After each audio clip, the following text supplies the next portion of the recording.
Really a great show we got for you tonight. It's Recollections of the Lavender Hill Mob. And that's that group of car nuts that essentially laid the foundation for the Washington DC Region's racing program, and really for a lot of SCCAs as well. They're the group that created and raced at Marlboro through the 50s and the 60s. Now, I've concluded personally that Marlboro has a lot in common with one of those other great places to share a lot about, namely Woodstock. Of course, you're wondering what in the world the two have together in common? I'll tell you. It goes like this. The farther Marlboro kind of recedes into the memory, the more often I run into people who say they were there. Now, there are supposedly 500,000 people in Woodstock. But since then, if there are all the people that told me they were there really were there, they had to have millions of people there. And I can hear the guy now on the TV show going, there are 8 million stories in the naked city. This weekend, they're all at Woodstock. Or maybe Marlboro, for all I know. And that's basically what it comes down to. Is I know we got a lot of corporate memory here, but honestly, to listen to people talk, every weekend in Marlboro must have been bigger than Woodstock. Now, I'll admit I wasn't at Woodstock, but I was at Marlboro. I started out there in the closing years of the track. I managed to remain pretty anonymous. That was before I raised making an embarrassing spectacle of oneself to an art form, which of course culminated in the fact that I'm regional executive today. But the folks here tonight, they're the real McCoy, they're the real thing. They were the builders and movers and shakers of everything that happened there. And by looking at these people and having talked with them for a while, I'm sort of as awestruck as I was a quarter of a century ago at that point, when I got involved with this. Well, it's, and, so it seems like our program chairman, John Woodhead, has finally hit the magic program to come up and give you exactly what you wanted, which may be a way to get me to shut up. Anyway,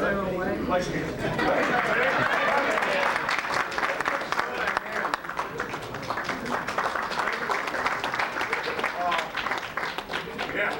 Now, before I turn the program over to our Master of Ceremonies for the evening, Dave Roethel, there's something that struck me as interesting, is that I'd like to point out, Dave Roethel was regional executive in 1960 through 62.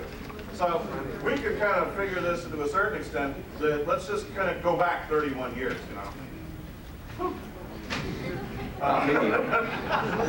yeah, I was in the 5th grade, just joined the Boy Scouts. I feel pretty good. Basically, just to set the scene, they had front-engine Watson roadsters that were still dominating Indy. The Formula One guys were just beginning to figure out that maybe the motor does belong behind the driver because Jack Rabbit just won 2 world championships in this Cooper Climax. Let's see, they were talking about the racing charge, racetrack under construction in upstate New York, just outside of the town of Watkins Glen. The U.S. Grand Prix had been held at Sebring and Riverside before that, been won by guys like Bruce McLaren driving a Cooper Climax and Phil Hill driving a front-engine Ferrari. Khrushchev was still in the Kremlin. Ike was still in the White House. They were still trying to figure out what this guy Castro, whether he was a commie or not, and Dave Roethel was our ace. It's interesting to note that the only 2 guys that are still around are Dave Roethel and Fidel Castro. He's getting power.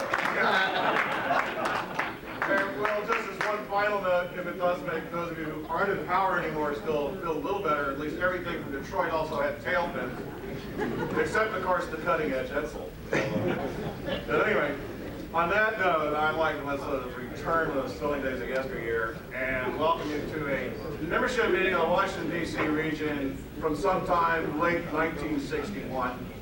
And I can turn this over to our then and sort of perpetual Ari, and for the evening, Master of Ceremonies, Dave Roethel. Dave. Thank you very much.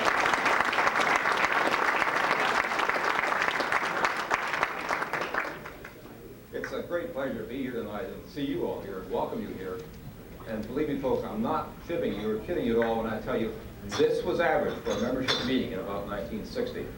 And Tex was my predecessor, and Bob McKinsey, who's a year more from later, will tell you that we used to get crowds of 200-300 out for a regular monthly meeting. So this is like deja vu, only the good side of deja vu. Let's pretend it is a membership meeting. We're opening up in 1960. And I will remind you of our schedule for the year, as we just did for this other year, 1991. And we want to remind you, of course, the racing season is about to start in about 3 weeks at Marlboro. And we run the second annual Refrigerator Bowl races around the track. And some of you were there. And after that, we'll follow with a spring dance and about 5 races at Marlboro during the year of one sort or another, including the President's Cup race, another major race down at VIR, which we ran 2 weeks after we ran the one at Marlboro. We'll also have, as I say, a spring dance. We'll have a summer picnic and the field trials. And, of course, we'll have our usual Christmas dance later on. And they will all be populated by scads and scads of people enjoying themselves and enjoying the sport with which we've all grown up and learned to have some affection.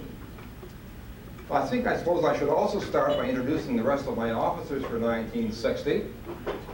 I have to observe that probably about half of them are deceased, and that makes it a little bit difficult for me. And at dinner, somebody said, well, we heard Roethel had died too, and somebody said, well, he may have, but he just hasn't lain down yet. And that may account for the way he drives that funny little car around Summit Point. But our assistant RE was our Gamble Hank Mann, who passed away this summer, who was famous for running the Virginia Reel, our national championship running rally every year.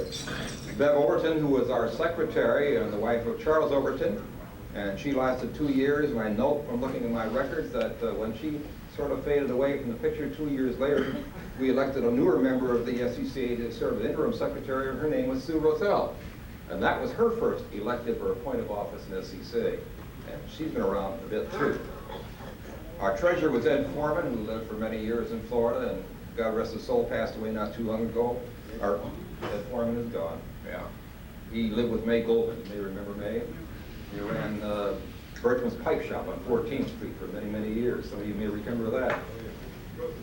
Trophies, all our trophies came from them. I should have brought one of my trophies I've got in the attic at home. It's a huge cup this big for winning at National at Marlboro. Sterling silver. Couldn't begin to buy it anymore today. Our racing chairman, Foxy Carter, and I think his first name was Rudolph, but he didn't like to be called Rudolph, and I don't know what happened to Foxy. Oh, he's up in New York. He's in Newport, Rhode Island. Yeah, Rhode Island. I got company up here tonight. I'll tell you all about these guys a little later on. Our activities chairman was Banks Medvin, who we understood as far as we could that his occupation was clipping coupons in those days. These are the old CDs. And the only other officer or appointee who is still with us today and is here tonight was the co-chairman of our contest board, and that's our speaker tonight, Dick Thompson. And he was active for 60, 61, and 62, and his other chairman was Dick Nash, whom we sort of think is gone. We all seem to agree. Okay. Anyway. But as Betty Davis said in the picture All About Eve, and some of you are old enough to remember that picture, the famous line was, buckle your seatbelts, folks, it's going to be a bumpy night. And it's going to carry on, and if it goes on too long, they may have some free rooms in the hotel, but we'll go as long as you're willing. We've got movies galore, including some 8mm color pictures I took at Marlboro back in those days. We've got a couple of professional films that Dick Thompson brought along on 16mm you may want to look at as well. And we're going to give everybody here from the old days just a chance to chat with you a little bit and reminisce. And I think you'll enjoy that very much. But before I go, I want to read a special letter which I got by FedEx this afternoon at 4:30. And it comes from our esteemed president, Nicholas W. Craw. He says, Dear Dave, I was delighted to hear that the DC region was honoring the Lavender Hill mob, and my only regret is that I won't be able to attend. Like so many of us in SCCA, I got my start in road racing because of an SCCA member, Mike Hyman, who took me under his wing and through driver's school. From that point onwards, the DC region and Marlboro were my home until I turned professional. I was fortunate to meet and race with a lot of people, many of whom remain good friends 20+ years afterwards. I don't know if I should bless you or curse you, but my motorsports involvement began at Marlboro in 1968 and extends all the way to the present. My thanks to so many of you here this evening who helped make it possible and so enjoyable. With best wishes for a festive reunion, sincerely yours, Nicholas W. Craw, President of SCCA. I sent Nick a note and told him about this. I did too. That's it. One of my too frequently told stories, but one which I think sets the mood for this even correctly, is about the fellow who used to play a piano in a bar. He played it rather poorly, as a matter of fact, but it was enough to make background music. And finally, one evening, the owner went over to him and said, "Look, you don't do too well in that. Have you ever thought of doing something else?" And the fellow said, "Well, as a matter of fact," he's like, "I did." He's like, "I used to play the violin." And the owner said, "Well, why don't you do that?" He said, "Then where would I put my beer between numbers?" Well, find a place to put one's beer has never been a problem for the DC region, which knew exactly where to put its glass from the get-go and kept on going all these years. We'll hear more about that tonight. Interestingly, SCCA was founded in 1944, and on a cold wintry night in February, as I understand it. And I've never quite understood why the club was founded in 1944 in the middle of World War II, and in February of all times, and in New England of all places. But that's the way the story goes. And believe it or not, the Washington DC region was founded the same year, in 1944. And its first RE was Smith Kempstone Oliver, who was a curator at the National Smithsonian Museum and served as RE until 1948. And he was a father figure to many of us in the early days of the SCCA when we needed some guidance and advice. And then in the early 1950s, the region began to become active in a competition way. And one of its first competition projects was go in some woods near here and carve out a path through the woods in order to lay out a sort of a trail. And all 29 members or so at the time went out and hacked out the bushes and carved out a one-lane trail in the morning.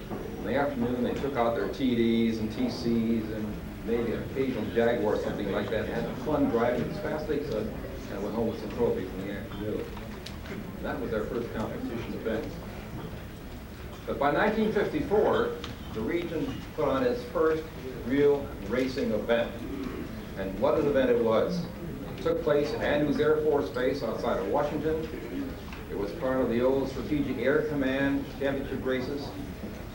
And it attracted something on the order of 75,000 spectators that first time. And Huntley Perry has got a program. Why don't you hold it up so everybody can see it, Huntley? And that was my first exposure to sports car and racing, and I said, I got to do this.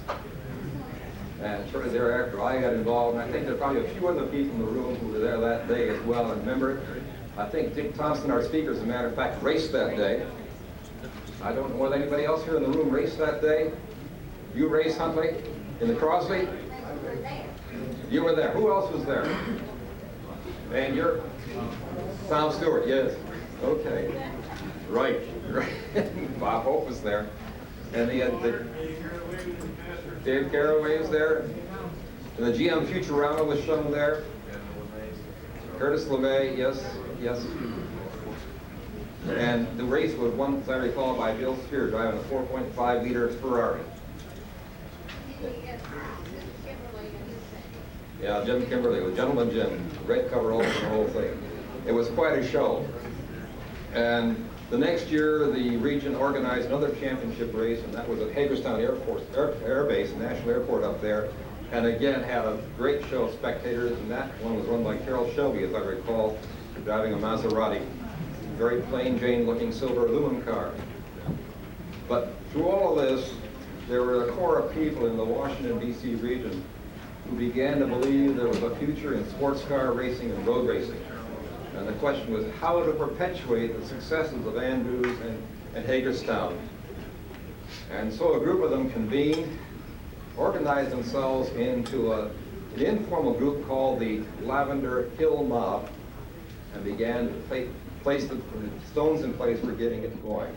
The question is often raised, of course, where did these people get their name?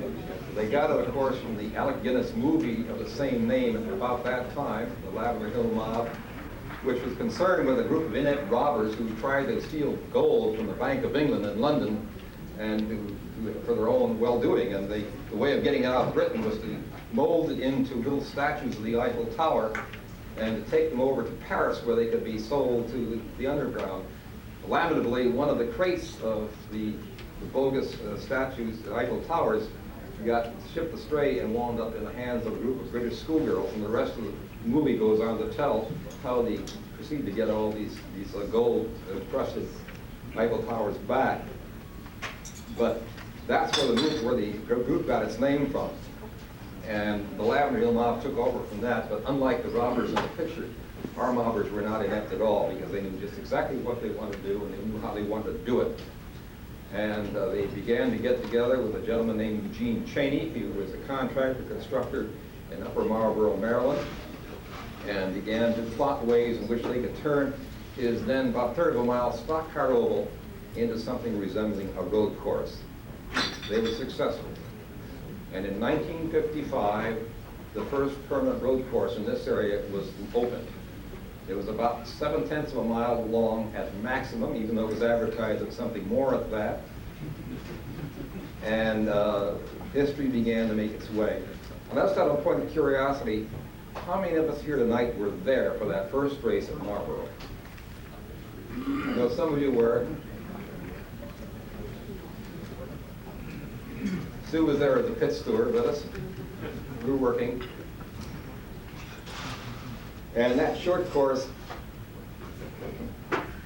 which virtually met itself coming back, it went out of the oval, went down a bit, did a hairpin, and came back into the back part of the oval. And the lap time was about 35 seconds or so. But it was a genuine road course. Yeah. You could see it. You couldn't see the hairpin, Rod. You couldn't see the hairpin. But the success of that 7/10 of a mile course certainly led everybody, especially Eugene Cheney, to believe there was money in them at our hills.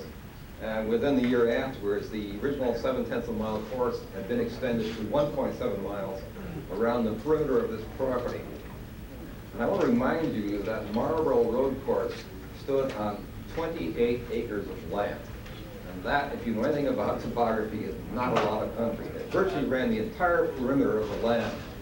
In order to tuck it in, you had the course going this way, the return course coming this way, another part of the course going this way, another part this way. And if you were in the grandstands, as my friend Rodney Bennett will tell you, you could look down and see traffic going 1, 2, 3, 4 different ways at any one time. And what's interesting about that is none of those roadways was separated more than about 10 or 15 feet of open land. No Jersey barriers, no guardrail except in the oval.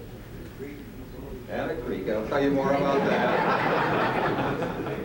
And on this 28 acres of land, we were surrounded on the west side by Route 301, as it was called then, and by a creek which run around the west side and part of the north side of the course. On the other side was private land. And we often used to wonder if one of our cars got off course in that private land, whether we would ever get it back. I do remember one 6-hour when a driver lost it and went into the creek and had to swim ashore. It was high tide. Spare tires going down the creek. So it was an interesting rough position. And I was also reminded today, in looking through some old copies of Sports Car magazine, that on the original stock car oval, and you'll see pictures of that later on if we have a chance to show some movies, there was no guardrail around the oval as such. And we have a picture of one driver at the time, a fellow named Ross Weekins, who came up around the oval in an AC Bristol and actually got up on the bank and rode across the bank, which is about 3 feet off the track, and drove back onto the track and kept racing. Now you say, what about our starter? Our starter wasn't there. Our starter was down on the inside perimeter of the track with his arms folded, watching the cars coming at him at 60, 70 miles an hour. This flag stand right behind him, fearless. You'll see some of that tonight. And you talk about safety, you know.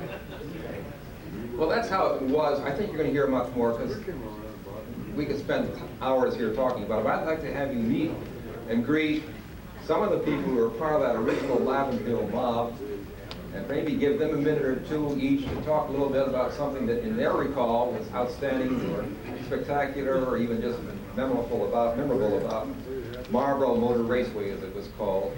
And then when we've done all that, then I want to introduce you to our speaker, who will have a lot more to say about the forming of Marlboro, how it was laid out, what it cost, $3,000, you've read about that in straight pipe, and much more.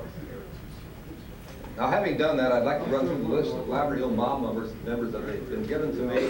And if you're here when I call your name, then please rise and acknowledge your name and let us have the benefit of your experience as you wish. Mike Gerhardt here tonight. Harry Beck's not. Here's somebody this here.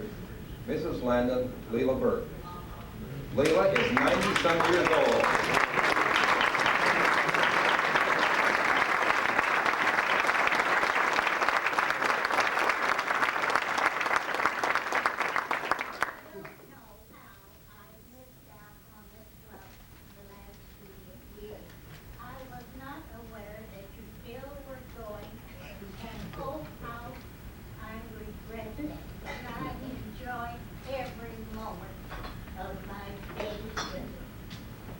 We love you, dear. We're glad to have you back. And those of us who are a bit younger, respect this nice lady who's 90-some years of age, I believe, at this point. 90, you see.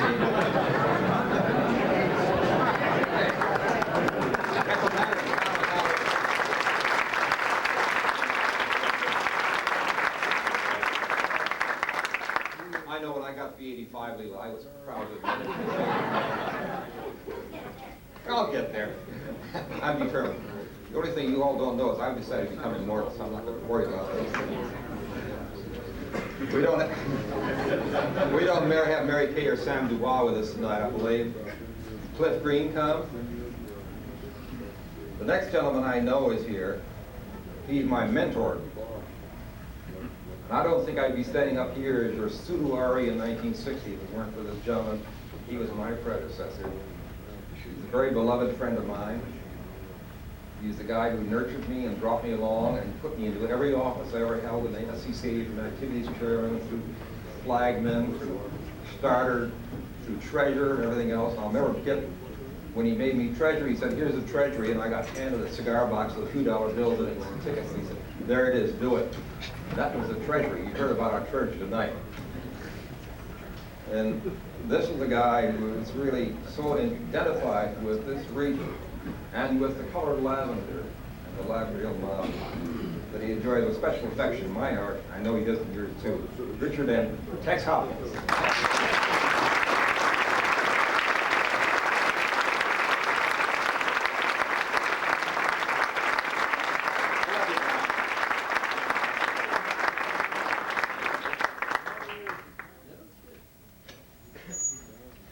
Get professional here. Yeah, well, this is fun. Okay. Go to it, guy. Well, unaccustomed I am to public speaking, I do have a few notes here about the state of Texas. Anybody? Where do you live, Arizona. I retired to Arizona, Sun City, West Arizona. Been down there 4.5 years and love it. I just had a cataract out of this eye. My regular lenses don't work long distance, but I have to have reading glasses for my notes, if I can read my notes. I can't tell you how happy I am to be here. I helped build this region. I'm proud of it. Every one of you should be proud to help it along. A lot of these men helped us right along the way. Dave, I say Dave got started years ago. I had a secretary of treasurer, wasn't it? Treasurer. And, well, I was RE in 58, half of 58. Zuber had to resign for some reason, I don't even know why. And I finished out the year. And then I was RE in 59. Is that the year I got you? 59? Anyway, I had a treasurer who wasn't doing his job. And I asked him to resign, and he wouldn't do it. I said, well, you don't have any duties anymore. You can keep the title. But I was looking around for somebody to take over. And somebody told me that they had a fellow that is a fairly new member. He was looking for something to do. So I introduced me to Dave, and Dave said, yeah, I can do it. And that's how we got started with Dave. One of the best days of our lives. Okay, I've been a 40-year member. I'm a life member because the region gave me a life membership when I ceased being your governor. I was governor in 60, 61, 62, 3, 2 years, 4 years, 2 years. No, 4 years. Oh, I can't count anymore. Old age gets you. I got some random notes here. They said something tonight about your financial statement. You had $36,000 to the good. My God, I can remember when we didn't have $36. $36,000. We started the monthly newsletter back in, what, 54 or 5, something like that. We didn't have a name for it. And I think McKinsey was RE and I was his assistant. We had a meeting out in Woodland Lothup's store out there in Chevy Case, and we were voting on names. I suggested the name Straight Pipe. Well, there's 2 or 3 other names suggested, and we took a vote of the membership, and the Straight Pipe won. So I named it Straight Pipe. I'm real proud of the Straight Pipe. But one year, we had an editor who had a professional layout for the magazine. The layout bill was $300, and we didn't have $300. We had to scratch around and borrow from Tom, Dick, and Harry to pay the layout bill. Well, he wasn't there for very long. I'm still a member of the Washington Region, even though I live in Arizona. I get the Straight Pipe. I'm real proud of it. I read Jack Burrows. Jack, I like your stuff. I like your thoughts. I like the way you write. I like the way you think. And some of the other writers in there too. You've got a great gang here. We've always had a great gang. You officers, when you get a new member in here, do like we used to do. Ask them what they would like to do, and then give them to a chief. I don't care if the chief has 40 members on his crew. Let him have 40 members. Some of them are going to drift away. Some of them are going to get this and everything. But for God's sake, give the new man something to do to keep him. Otherwise, you're going to lose him. That's just a point that we used to do, and we kept alive.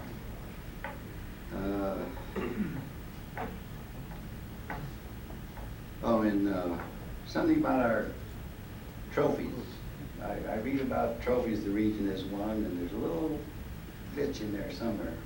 We got best racing region in '58, and we got best region in '59. Or it might be the other way around. But we got those 2 trophies in '58 and '59. And that was best regional trophy was when they didn't have a regional breakdown. Small, middle, large, and so forth. It was everybody on the same level. We won the best. We've always been the best. We're going to stay that way. Dave was talking about Marlboro and the races we had. Dave was great at dreaming up gimmick races. And the one I remember the most, he gets on the microphone, he said, we're going to have a little 5-lap race. I think it was 5 laps. The gimmicks were usually only 5 laps. For the first 20 cars on the grid.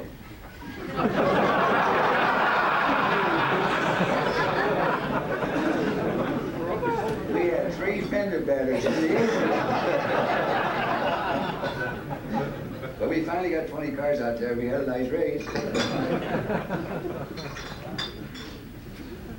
But Dave was good at those funny little things.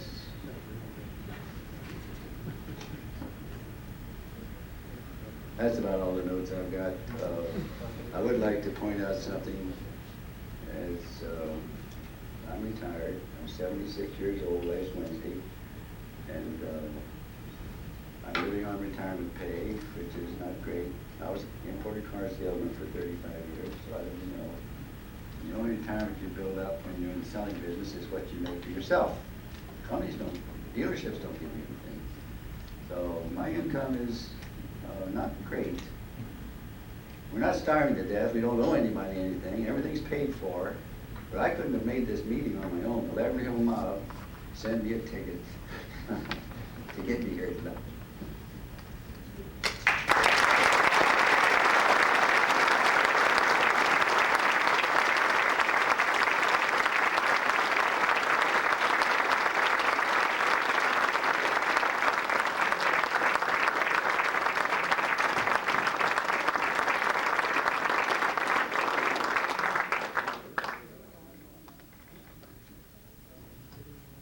I'd say that much money was well spent. I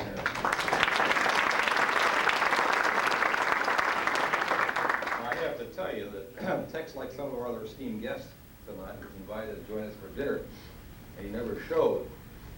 And the mob members who went at dinner were taking bets as to whether he'd gone to Vegas rather than coming to D.C. with him. But they said, we think we got him because we knows he won't get his ticket money until he shows up. He's here. Yeah. Dave, I'd like to know where Tex put his lavender suit. Currently retired. Is this a technical question? Lavender suit is hanging in my closet at home. I still have it. May I suggest that some of us have nothing to hide in the closet, so they bring it out every now and then. This is Bob McKinsey, our RE in 1956 and 57. But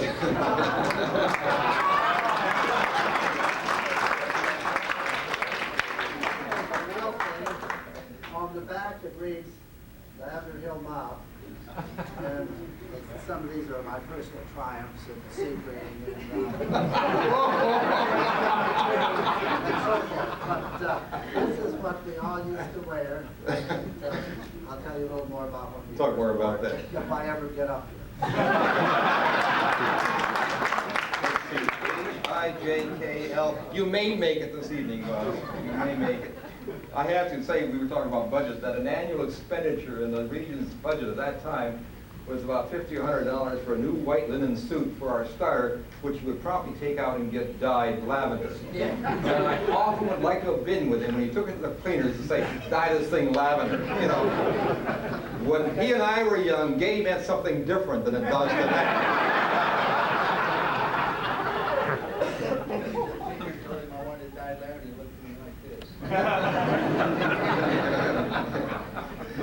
You started a new breed of cat, Tex. It was great. But we used to have fun. I've forgotten about the first 20 cars out. We used to do things like that. We used to run Marlboro backwards once in a while to see how it looked. And we had team and relay races, and we had handicap races. And we had one Memorial Day, I recall, we had a Memorial Day 500. And we took entries, and nobody knew what 500 meant until they were all in the grid. And we said, this is a 500-second race. And we didn't have calculators, you see. And you can see these guys going through their mind, 500 seconds divided by 6 is how many laps around this course. And they didn't know who was going to cross the finish line. And we had races where trophies were given to the first, third, and fifth persons across the line from the front and from the back of the pack. And the only rule was you couldn't stop on the course and you couldn't reverse. And some of the most interesting races were for last place. So my friend Burrows says he gets a little bored with the races at Summit Point now because they all seem to be very sterile. I said, anytime you want them to do them differently, come talk to me and we'll work out something. Scares the hell out of me every time. Just a little imagination there. Well, Tex was actually one of the first governors. It was one SCCA moved from an elected national officer situation into a board of governors, it was called, now called board of directors, and you and, what's his name, Philadelphia? Not Moore. No, because they were both in the same region. Couldn't be from the same region. Was he? Okay. Fred Moore, yeah.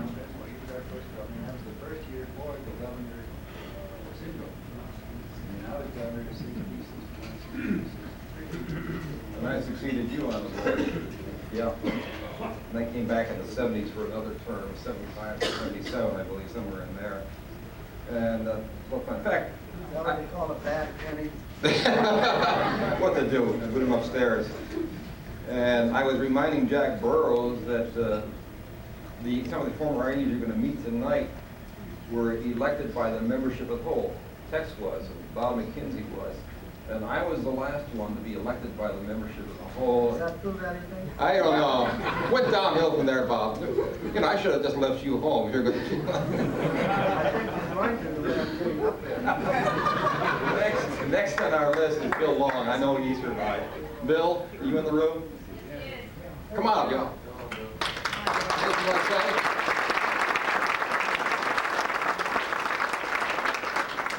Biggest memory is driving my mighty 1250 MGTF, which would do all at 80 miles an hour on a flat after about 5 miles.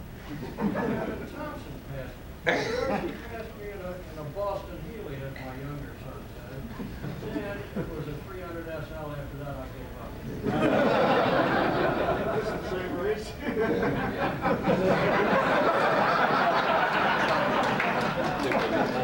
Oh, it's great to hear you describe it that way, Bill, because I remember when we had the Trans Am race there in '67, we had Cale Yarborough, Leroy Yarborough driving that. Cale came up after the first practice and, where the hell's the straight? There weren't none, you know. Yeah. I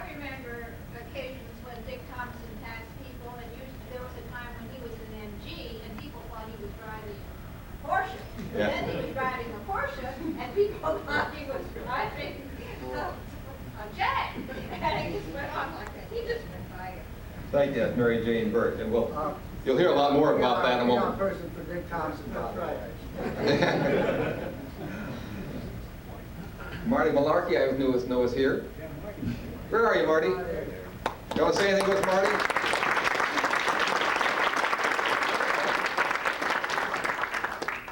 Not really, except to say that a few times that I was on the track, Dick Thompson was always there, and I never let him win it. Dick probably does remember this.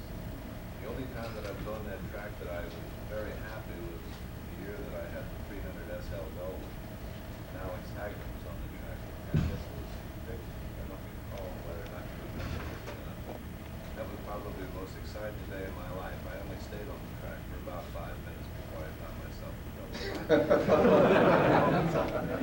Well, you stick around, Marty. I think some of my old movies tonight will show you days when, believe it or not, people used to race Mercedes-Benz 300 SL Goldwings and Aston Martins in regional races and Ferraris and stuff like that.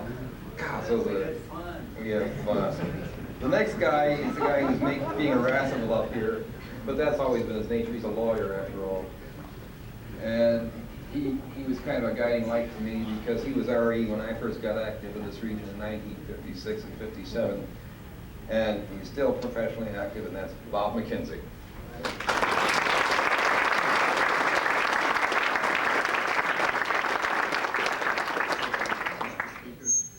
Having heard the extended introductions that were called short introductory remarks, I'm reminded of the story about the gladiator in the Imperial Roman days who was in disfavor with the authorities.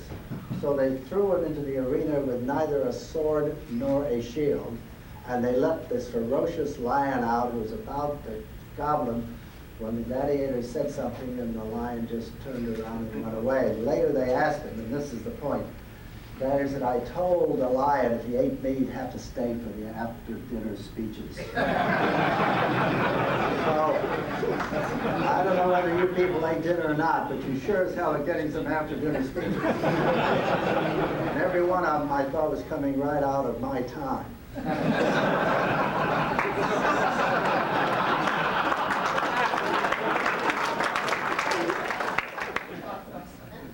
But it's been some years, like 35 years or so, since I had the pleasure and the privilege of standing up here looking at a group of sports car enthusiasts and talking to them about things. I did that for 2 years just before Tex came in, and I enjoyed every one of those years, and also the 15 years I was in sports cars. With respect to how the Lavender Hill mob got started, Dave Roethel has stolen most of my thunder. But like the Marine Corps, we do come back. So I do have a few tidbits that he did not mention. And that is, it did start at Cumberland Racetrack, and the SCCA region, before the Lavender Hill mob, led by Dick Thompson and Bill Kinchlow and Charlie Wallace. Am I missing? Oh, yes, right there. We have one of our esteemed friends, Isaac Tweedale, and names like that really just were winning all the races. And this has been going on for some time. And there was someone there from Sports Illustrated, and they wrote an article on the Cumberland races. And in that article, they interviewed a character well known to us, but not to you. His name was Doc, because he was a PhD, Doc Wiley. Anyone ever heard of him? M.R.J. Wiley. He may have, this may be long-winded, but he sure as hell has a good memory. That's why you have a memory, so you... thank you. I heard somebody, the president, he's picking up on it. He was actually from South Africa, you know. Yes. When they didn't know what apartheid was. What was his wife's name? Peggy. He can remember. Well, give me a couple hours, will you? Come back to you. And Peg used to do, well, what kind of a car did Dr. M.J. Wiley run? CJ. No. Yes, he did. But he ran in E-class a lot. Lotus, there, somebody, whatever you said, you were right, sir. Lotus, then Lotus. No, see, the girls go the other way around. But they happened to interview Doc Wiley about the race, and somehow the subject of the Lavender Hill Mob came up, and he was always been a little bit discouraged about how well we did, and at that time, they did have this movie, The Lavender Hill Mob, but the point of the story was that, as Doc Wiley explained, in Britain, you know, we don't run for cups, we run for pots. You get the point? Yes. So the Lavender Hill Mob are pot hunters. And somebody put the connection of pot hunters to the Lavender Hill Mob. And that's how we became the Lavender Hill Mob Racing Association. And so help me God, that is the truth. Huh? The Washington region were a bunch of these Egregious. And I couldn't pronounce the word, that's why I left it out of my. And there is a small prize for anyone that can spell it. And so that's how we got started. The other recollection about the Lavender Hill Mob is that the first time we ever wore the uniforms, which is this, Charlie Wallace and Dick Thompson, we were up in Watkins Glen. And I remember so clear, this is the old Watkins Glen. You knew it would be old because you're looking at, no, this is the original Watkins Glen. No, there's no age about Through the streets. This is through the streets, right where the accident happened. And the 4 or 5 of us, I can remember very clearly, walking down the street wearing the lavender uniform. Now, we mentioned also, Dave did, about the fact that Tex got his uniform colored lavender. Well, I'm going to tell you a funnier story than that. One of our members, do you know what I'm about to talk about? One of our members won a prize at Watkins Glen, or one of those races up there at, Birmingham, Bridgehampton. And the prize was a Thunderbird. Charlie Wallace won it, and he was our great drag driver and hairdresser. Guess what he did with that car? He had it, so help me God, painted the lavender. So we could go on, and we will, but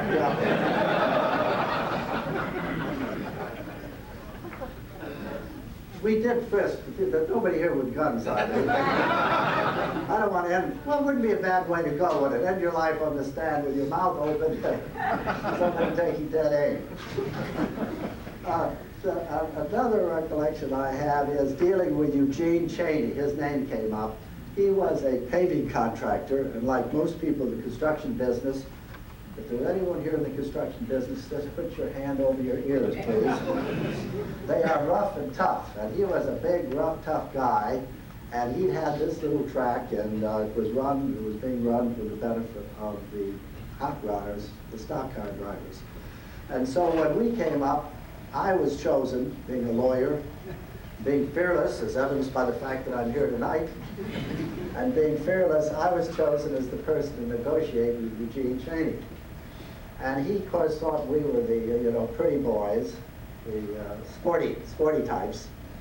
And he was a little bit concerned about whether we made any sense, but he kept saying, there's just one question, Mr. McKinsey. I insist upon formality. He said, are we going to make money? And I've also been a management consultant, and I look back over the history, and I never remembered a single track that ever made money in sports cars. But lying comes naturally to some people, so I looked him straight in the eye. I gave him an opportunity. Yes. That should last for the evening. Thank you. And that was fun, because he was very abrasive and very impressive, and in fact, nobody else knows this, he would not go ahead without having part of the construction costs guaranteed by one of our members. Does anyone know who that was? Alex Hagner, whose name was mentioned here. I went down to Riggs Bank with Alex. I had a $20 account. He had a slightly larger one. And he co-signed a note for about, $10,000, or endorsed a note for $10,000, and that was the first part that was paid out of the proceeds over the period. Naturally, that was the short course. That was the original course, like up at Watkins Glen. Then we decided that if we're going to get national races down there, we had to get a big long course, get up close to a mile. Guess who was chosen to go and talk to Mr. Cheney about putting some good money after bad? I was. And he looked at me again. He said, well, you lied to me once, son. And he said, what about it this time? And I said, I'm even sure this time. I gave him all the reasons. With the long course, we get the big drivers, Kimberly and Bill Spear and Bill Moss and Sterling Moss and all this and that. So he went for that, and things went fairly well, but not anywhere near as well as they could do. And just proving that the third time is out, a third occasion came up in which I was elected. I volunteered to talk to Eugene Cheney about something else on that course. Does anyone know what that was? What did we construct at the end? Somebody said it. A go-kart track. Charlie Wallace and Dick Thompson, a few others decided that go-karts was the Tex, we'll wait for you.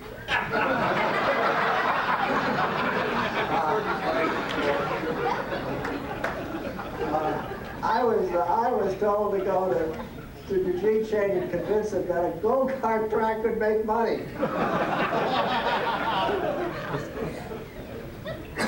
With my abilities to do that, which we convinced him he should have a go-kart track. With my abilities in that area, I've often thought of what the mother of Karl Marx. You remember Karl Marx? He's a guy that's dead now. In theory as well as in practice. And he wrote a book called Das Kapital, 3 volumes, which was all to do with Marxism and socialism. And he never had a nickel in his life. And his mother literally said once, if Karl could only earn capital instead of writing about it, he would have led a happier life. So what I was thinking is if I could only have used all that ability that I'd spent it on Eugene Cheney, convincing him that there was money in sports car racing, I would be farther along than I am now. Now, as it must to all men, of course, I do my way to final statement, and that is, standing here, I realize one thing. The more things change, the more they stay the same.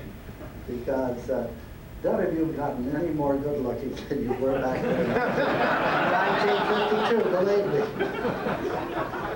And, all right, just one, I suppose this is my last, the best story I remember of my brief racing experience was I was in Nassau for the first race in Nassau. And they actually paid all your expenses to come over there. I don't know why, but that was because I had nothing. I had a Morgan +4. And it was the old Morgan with the standard Vanguard engine, which was 2,000 cc's, 2,001 cc. The ones you people know have a Triumph engine, which is 1.9. So the standard Vanguard engine put it in class with above 2,000. This was the first practice day, and it was a big international race, and they divided the practice into 2 sessions, below 2,000 and above 2,000. So I was there with about 50 cars, and the above 2,000 went up very rapidly. Above 2,000. And this is a true story. The starter, just the way Tex was Sir Malcolm Cunningham, the Bluebird owner. Campbell. And he was walking down there trying to look like Tex, but he wasn't quite the right size. And he had a row flag, and there must have been 40 cars on the grid, and I was in the middle. And so help me, this is hard to believe, but he saw me. And he walked over to me and he said, son, do you really think you should be here? This is a true story.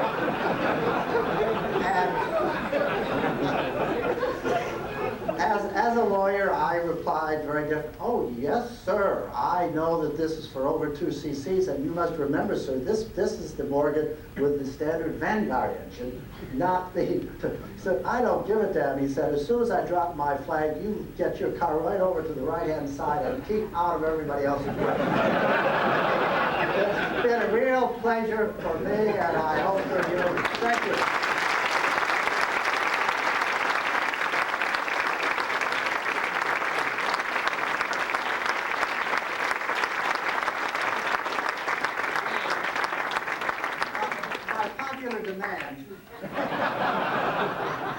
Well, every once in a while, I'm glad we didn't eat Shakespeare's fights was, first, let's kill all the lawyers. In my alphabetical recitation, I looked over one of our guests who showed up tonight, who realizes on McKinsey's list of mob members. I don't want to pass him by because he was one of our first stewards and driver for the Stang Lulini and all sorts of assorted things in Marlboro, and that's our good friend Herb Gussan. Herb?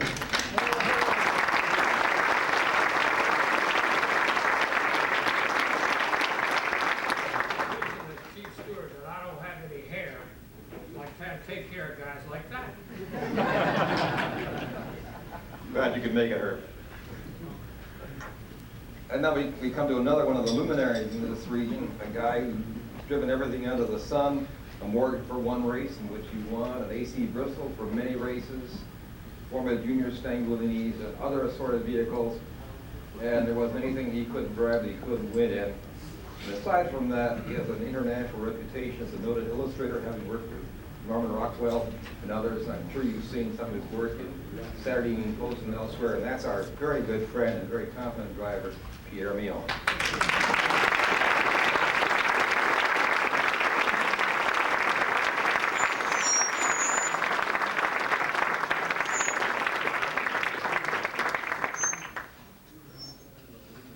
Luminary. Then you put on the sideboard to keep. Well, the AC Bristol made of aluminum, so maybe that's why. I didn't know I was supposed to speak tonight, but they were talking about pot hunters. And I know that the Washington drivers and the racing drivers in the Washington region were always being accused of being trophy hunters and trophy winners. And everywhere we went, we seemed to make our mark in other regions. We had raced in the New York region and the New Jersey and places in Pennsylvania and out in the Midwest in Chicago and Elkhart Lake, Wisconsin, and so forth. And they hated it wherever we went because we did win a lot of races. And I'd like to say that tonight, I see one of them left the room for a moment, but there are 6 ex-national champions here tonight. There may be more, but I recognize 6. Dick Thompson's one, and Arthur Tweedale is left the room for the moment, and You know, even national champions have to go. and Bob Tullius back there, national champ many times, Bruce Jennings, Pete Vandervate, myself, and maybe anybody else here that I missed? Randy Canfield. Is he here? Randy? Worth here? Yes. Yes. Well, there's a whole bunch of us, so we used to go out and get the trophies, and everybody hated us. Kind of nice to be hated like that. Talk about Marlboro. I first saw Marlboro in 1953. I was racing I used to race motorcycles. I raced stock cars before I raced motorcycles. And then I raced motorcycles for 5 years before I got involved in sports car racing. And I raced at Marlboro when it was a 3rd mile dirt oval, which is before most of you guys ever saw it, I'm sure. And the next time I saw it, 1956, I was still racing motorcycles, and they had made a road course of it in 54, I guess it was. 55, okay. And then in 56, I was out there with the AMA, American Motorcycle Association, racing professionally on the short course then. And I had won 2nd in the heat, and I was running about 3rd or 4th in the final, and I dumped it on the chicane. Got a bunch of brush burns for that. Anyway, that was the early days of Marlboro. I don't have any other really anecdotes, so I'll turn it over to the next guy. It's probably Dick Thompson, right?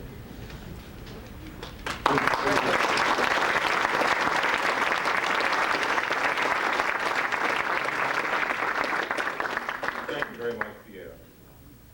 I have Dick Olive on my list. I don't believe he's here tonight, but I know the next man is here. And he's quite a luminary in the Lavender mob in the SCCA region, Washington DC region, and that's my good friend Yates Rosner. Yates?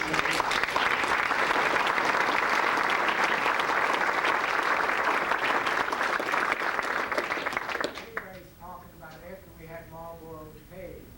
But the first time we went down, Papa McKinsey, Dick Thompson, Dick's father, we went to Marlboro. It was a dirt oval. We raced our MGs. Most of us were in the MG car club. We had MG TVs. We went down there. We raced on Sundays between the stock car races. But Jim Shields came in his TV. Jim Shields spun out, crashed his little MG against the inner wooden rails, and that's when we decided we needed paving. And then we kept the Lavender Hill mob going later. Bob McKinsey and I had an idea one day. We ought to have a sports car place to meet. So Bob and I got together, we conned a couple other people, Lavender mob. That was that training with Eugene Cheney. Yes, that was his business training. Bob and I put in some money financially. We got the mob to help us, and we started the pit stop in Georgetown. And we had to call it the Lavender Mob Pit Stop because it was a private club, and it's the only way we could get a liquor license. So we had a very expensive annual dues of $15 a year. And I told my sister about it, and I said it was a car for sports car owners, sports car lovers, and sports car dreamers. And she said, well, what does that include? And I said, well, if you drive on the DC Transit, you wear sports car and but then from there, the mob continued, and I stayed in SCCA until I had a tour overseas, and that was the end of the day. I knew Dave in those early days, first came in. Didn't you used to drive competitively overseas? I drove competitively overseas. Even with his handicap? I drove Austin Healey. I drove here. I drove at Marlboro. You did? TV and Austin Healey. Okay. And also I drove overseas. In fact, I drove in the first races at Zeltweg in the Austrian Grand Prix. I drove in one of the preliminary races in a Fiat Arbor 747. And I raced at Zeltweg in Austin Healey 104. And that was without any assistive devices in the car? That's nothing in the car. In fact, I used to Think race about it. with my helmet with just the leather over the years, and I wore a seatbelt. In those days, very few people wore it. At Zeltweg, I went around the corner of and I had to race over in 3,000, so I was racing against Ferraris, Goldwings, and my Austin 104. And I went around the corner, failed to make this one turn. My car went up like this on two wheels, holding on with one hand. Luckily, the car fell back on its wheels, and I continued on. But Von Tripp was there that day, and also Frank, what was his name, Frank? Yeah. Yeah. He was there, and they said to me, "You're crazy to have a seatbelt." I said, "Well, I'd rather have the car around me than get thrown out of the car." It was great fun, and we started, with our TVs. Yeah. We started off my TVs, having little rallies. Bob used to have treasure hunting set up for us around town, and we used to get lost racing around our little cars. Some of that treasure is still out there.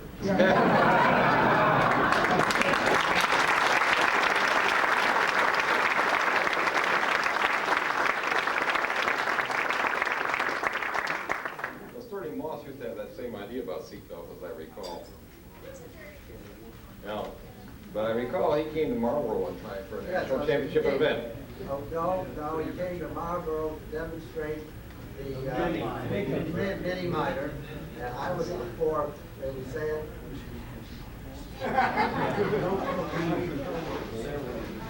From Manhattan Motors, and I remember he was up on the top part of the oval, and he started to the bottom, and it came on the mini miter, and first we hit the brakes, they were perfect 360 turns, right, without changing 2 or 3 feet, just like that. Stepped out, said, "Yeah, it's not." Yeah.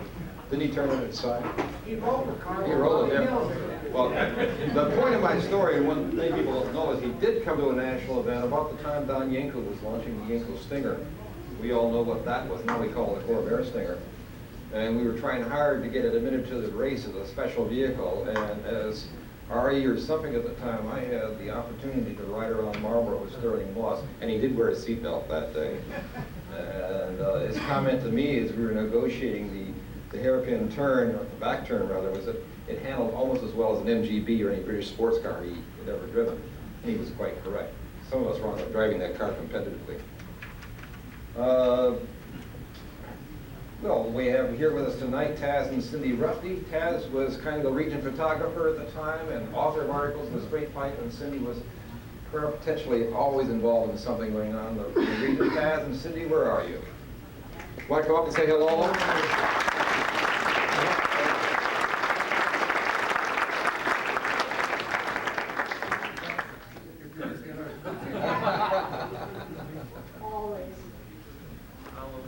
She's just as good looking today as she was then, folks. I have one thing to say. Okay. Let me stand next to you talking to my mic. My first sports car I bought in 1954 was a used MG TD Mark II.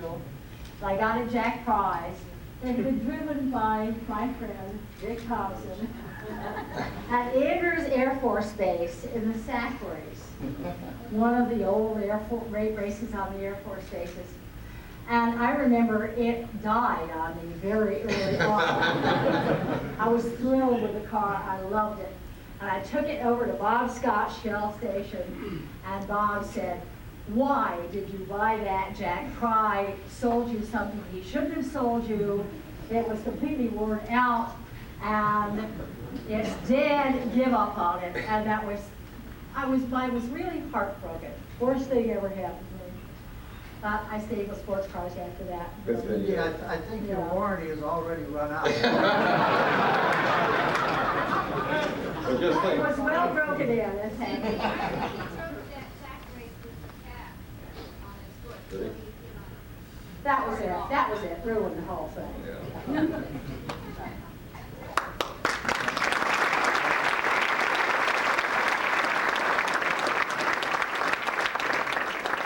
Question, how many former TD owners are there in the audience tonight?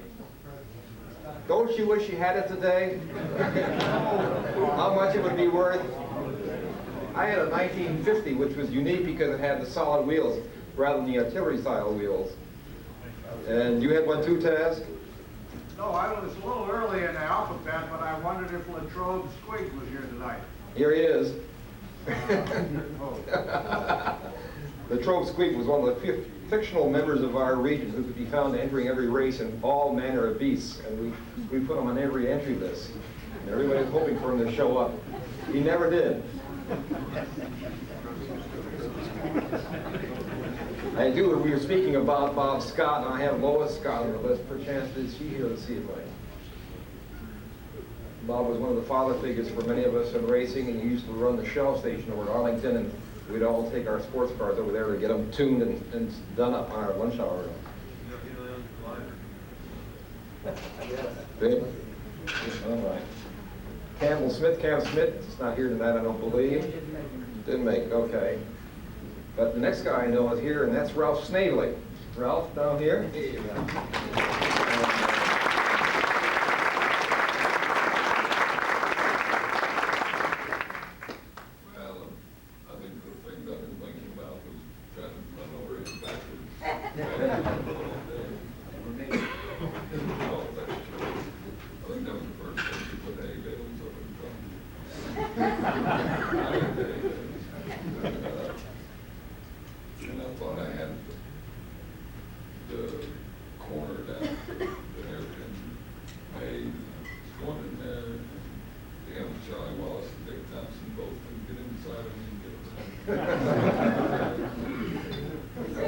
Were you driving a modified at that time, Ralph?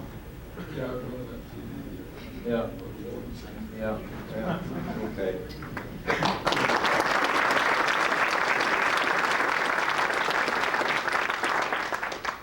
Eleanor likes to remind me, I can remember all these things that happened 30 years ago, but I can't tell you for the moment that yesterday was Sunday.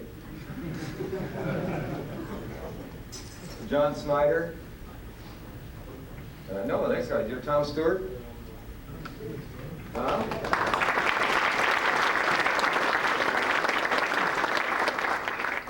First thing I remember was the first meeting I went to, the treasurer's report read, we have $1.60 in free penny postcards, and if some of you don't come up with the dues pretty soon, you're not going to get noticed at the next meeting. The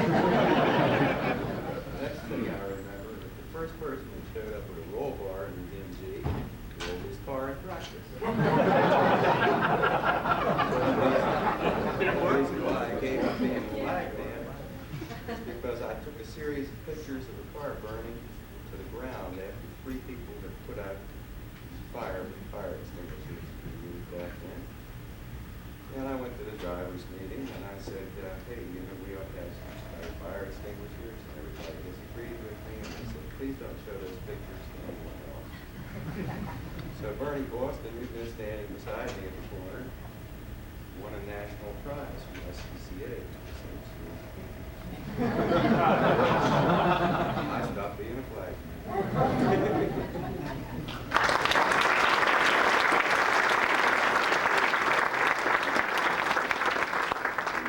Bernie Boston, for some of you who are newer to the region, may be remembered for his Pulitzer Prize winning picture of somebody sticking a flower in the barrel of a gun during the riots of Washington back in the 60s. Famous photographer. I'm going to pass over the next guy in the alphabetical list. We'll get to him later on. But I want to call on Art Tweedale, who won a lot of fame.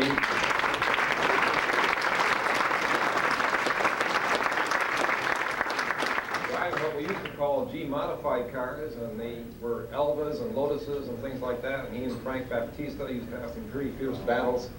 And maybe you just bring us up to date a little bit on that, Art. Well, I don't have much to say. All my memories of Marlboro were good. It was a lot of fun. It was great. Thank you very much. As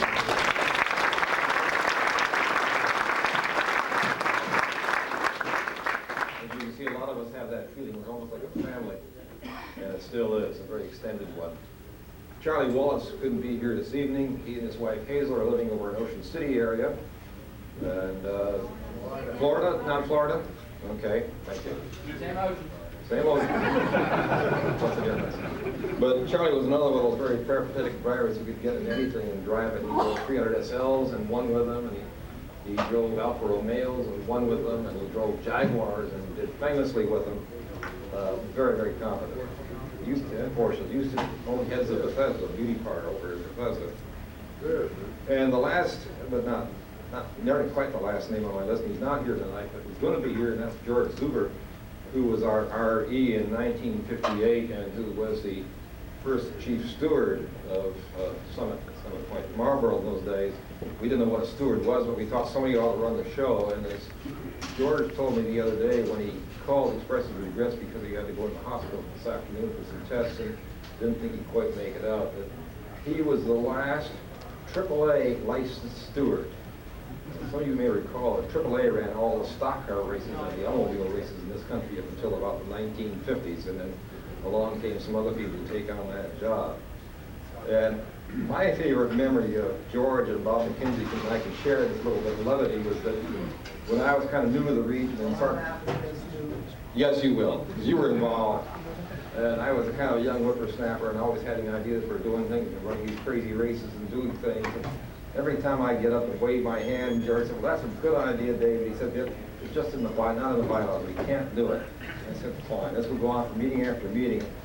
Finally, George stopped being RE, and I went to McKinsey one day, and I said, "Can I see those bylaws?" And Bob said, "Well, the truth of it is they break no such thing."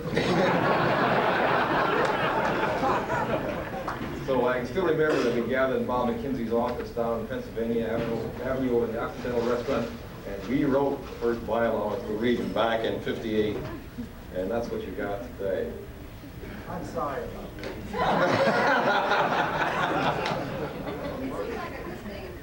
that. It seemed like a good thing at the time. Well, we got two other pieces on our program, and we'll go as long as you can go with us. And I do want to introduce you to one of our all-time racing greats, a guy who started racing in 1951. And I suspect that we put him in a car on a course in 1991, he could still go out there and beat our pants off. This is a man who I read about in Sports Car Today in a 1953 issue. He was driving a Porsche Cabriolet with the top in place in a field of 44 Class E and F production, and he beat them all. He's a guy that drove Jaguar MC140s and 120s. He drove, I believe, a Mercedes-Benz Goldwing one time. I've seen him start last in a handicap race in an Austin Healey 106. I've seen him run around Marlboro in a 12-hour race in a Saab 96, or was it a 93? Corvettes, of course, he earned most of his fame driving for Grady Davis out of the Gulf Oil in Corvettes, where he drove the SR2 Corvette, that some of you may recall, with a large headrest on the back of it. And then he drove a silver prototype Corvette, which doesn't look maybe even as good as the ones we see today, back in 1959, and we see a bit of that on the film I have here tonight. You name it, Dick Thompson has probably driven it, and I'd like to introduce him to you tonight. I can tell a bit more about the origins of Marlboro, the truth side of it, rather than what you heard from McKinsey and me. Tell you how the course was laid out, what it cost, and then answer your questions, and then if you're still interested after that, we'll show you some movies. Dick Thompson.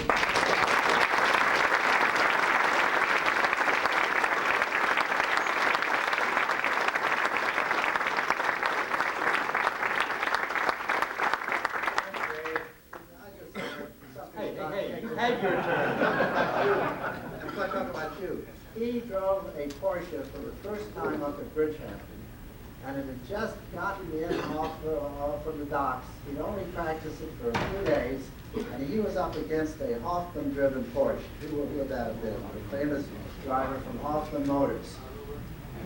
Someone like that. And Dick had not handled a Porsche before. He won that race, and he was called thereafter, if you remember, the Flying Dentist.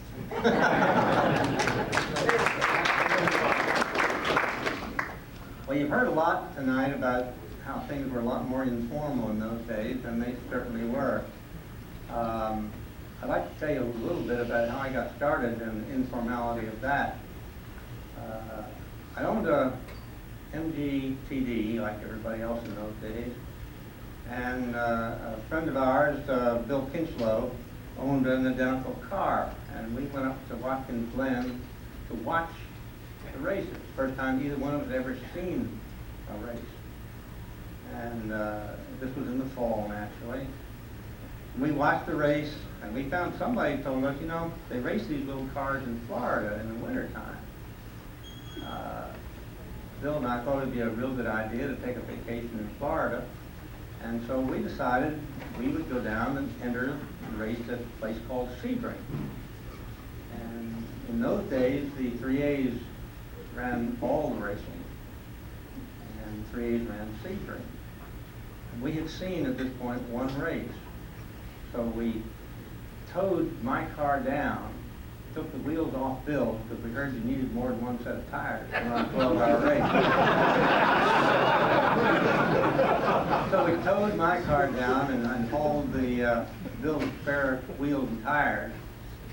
And when we got down there, we went out to the race course and found the desk that was there. It had 3As up above it, and said we want to go in the race. And he said, fine, sign right here. We signed, and he says, okay, you're in the race, go. And we hadn't seen the course. We'd seen one race in our lives.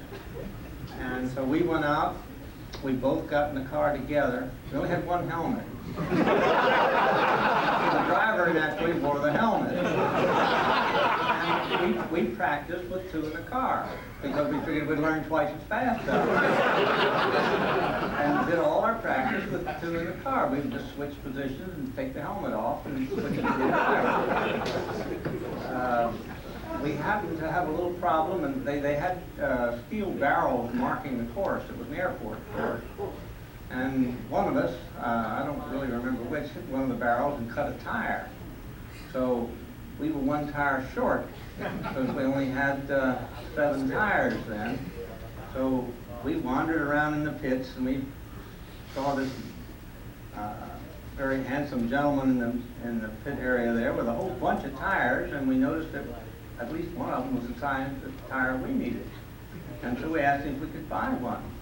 And he said, well, of course. It was Breed Cunningham, as a matter of fact. We didn't know his name then.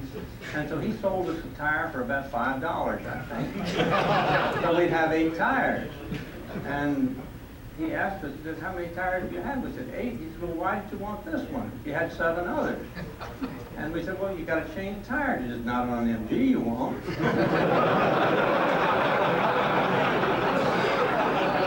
want to be prepared. So, when it was my car, I started the race. And we had maybe 2 hours practice, I guess, between the two of us. So we really weren't real sure what we were doing. Fortunately, that they started, this was all daylight. except the last couple of hours. So that gives us a lot of time to learn before we really got serious about it. I have movies at home that I would like to show sometime about our first pit stop. Because I had a group of dentists and Bob McKinsey as my pit crew. And when I came in, we have the pictures, you know, car pulls into the pits, everybody's eating lunch, nobody moves. The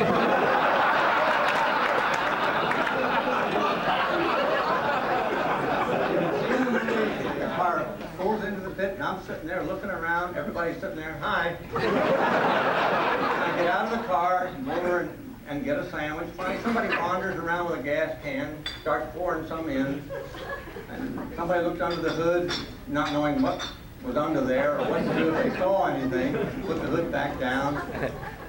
I took the helmet off, gave it to Bill Kinslow, he put the helmet on, wandered around and got back in. We figured 12 hours is a long time. Where are you hurrying?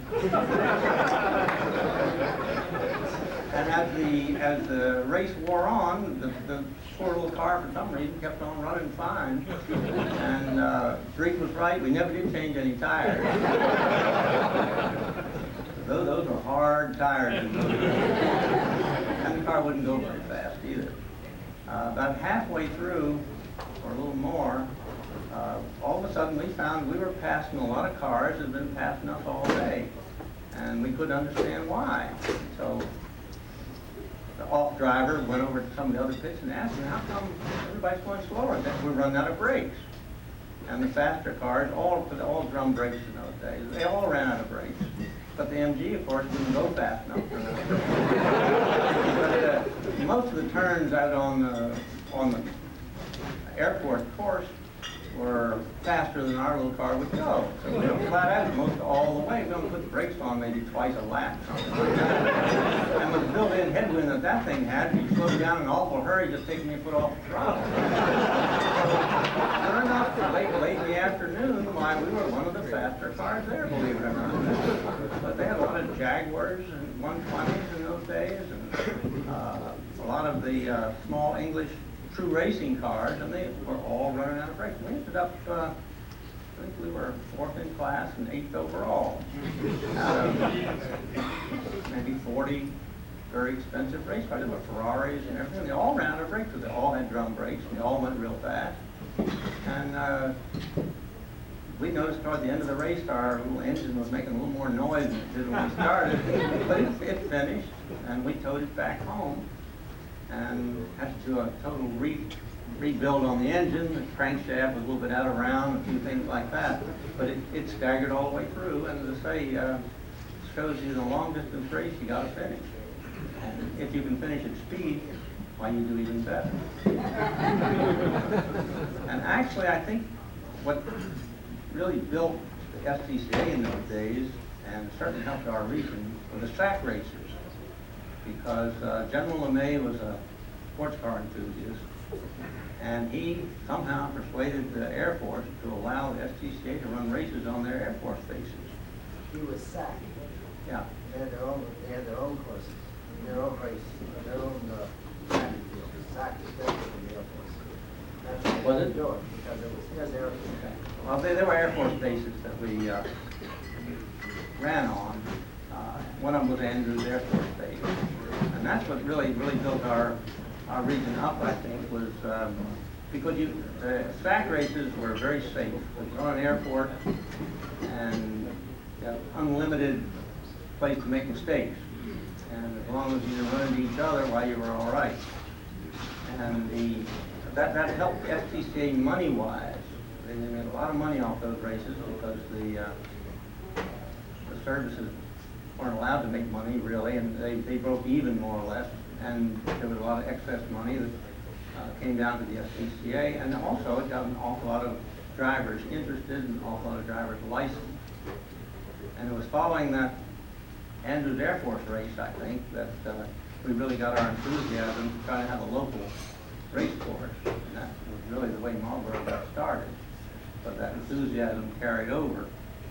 And I was just going to disagree with Bob on some things on Marlboro. I remember you and Alec going to the bank was for the second longer course. The original little base of 7/10, I said 9/10 of a mile course. Really, the members of the Lavender Hill mob put up the money. We put up $3,000 to pave it because Eugene Chaney donated his earth moving equipment to actually make the course, but he wouldn't put up any cash. And you needed cash to pay the asphalt people. And so we got $3,000 together to pay for the asphalt. And that's the way the place got built originally. And we were supposed to, did the bank ever get its money back from the second so-called profits? Came out of the so-called profits. But Mr. Chaney, but we had a, Bob, maybe you ought to explain that contract we had with Mr. Chaney. It was very interesting because Mr. Chaney was supposed, after we got our money back, Mr. Chaney then made all the rest of the money from then on. And did he ever make any money? No. Oh. Well, we got our money back, and we had a race course. But he never had, even though he didn't make money, he never really reneged so that we couldn't use it, which was what we were afraid of. He became kind of an enthusiast in a very low, modified way. Yeah. So, what? Because there's 10,000 people out there running that. Yeah, but he never admitted making money, but I just bet you he made money that we didn't know about. Because he was real good that way. He had, maybe all contractors are, but he was very good at showing us that he never made any money. But we think he did make quite a bit of money out of it. From then on, Marlboro had many and varied uses, as you've heard some about. I'd like to get Bob McKinsey back up here and tell us about the first 12-hour. Was it a first 6-hour? No, it was a 12-hour first one. Six. Tell us how that got started. I just thought of, I did in the bonds and sold 24 hours the previous year. And I figured no one could take more than 6 hours in Marlboro. That was an accident. So we did run a real, after some argument, everyone said, okay, let's try it. And we did. That was on the 6/10 mile course that Freddie Whitney was running in a Jaguar. He drove 353 laps in 6 hours. Yeah, thank you.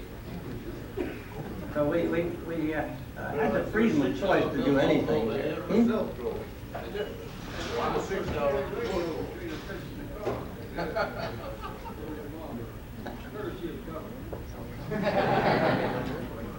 So we did have some very varied type of races down there because we had complete control of it. We could do any darn thing we wanted.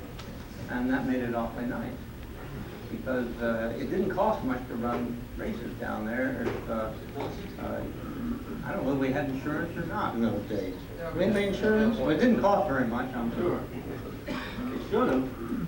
It should have. Boys didn't know about it. Yeah, we were running without roll bars, no real inspection of cars at all. You know, race what was wrong. And if it didn't have 4 wheels, why somebody would complain. But there was very little regulation of it, and for a long time we did very well as far as not having accidents or anything like that. A little later on we had a few problems with it. Yes. What you have to say, we used to drive the cars down and drive them home, drive them to the race, drive them home. Nobody had a trailer. No, you never saw any trailers. Nobody had spares. You needed a spare. You went to the parking lot, somebody gave you something off their car.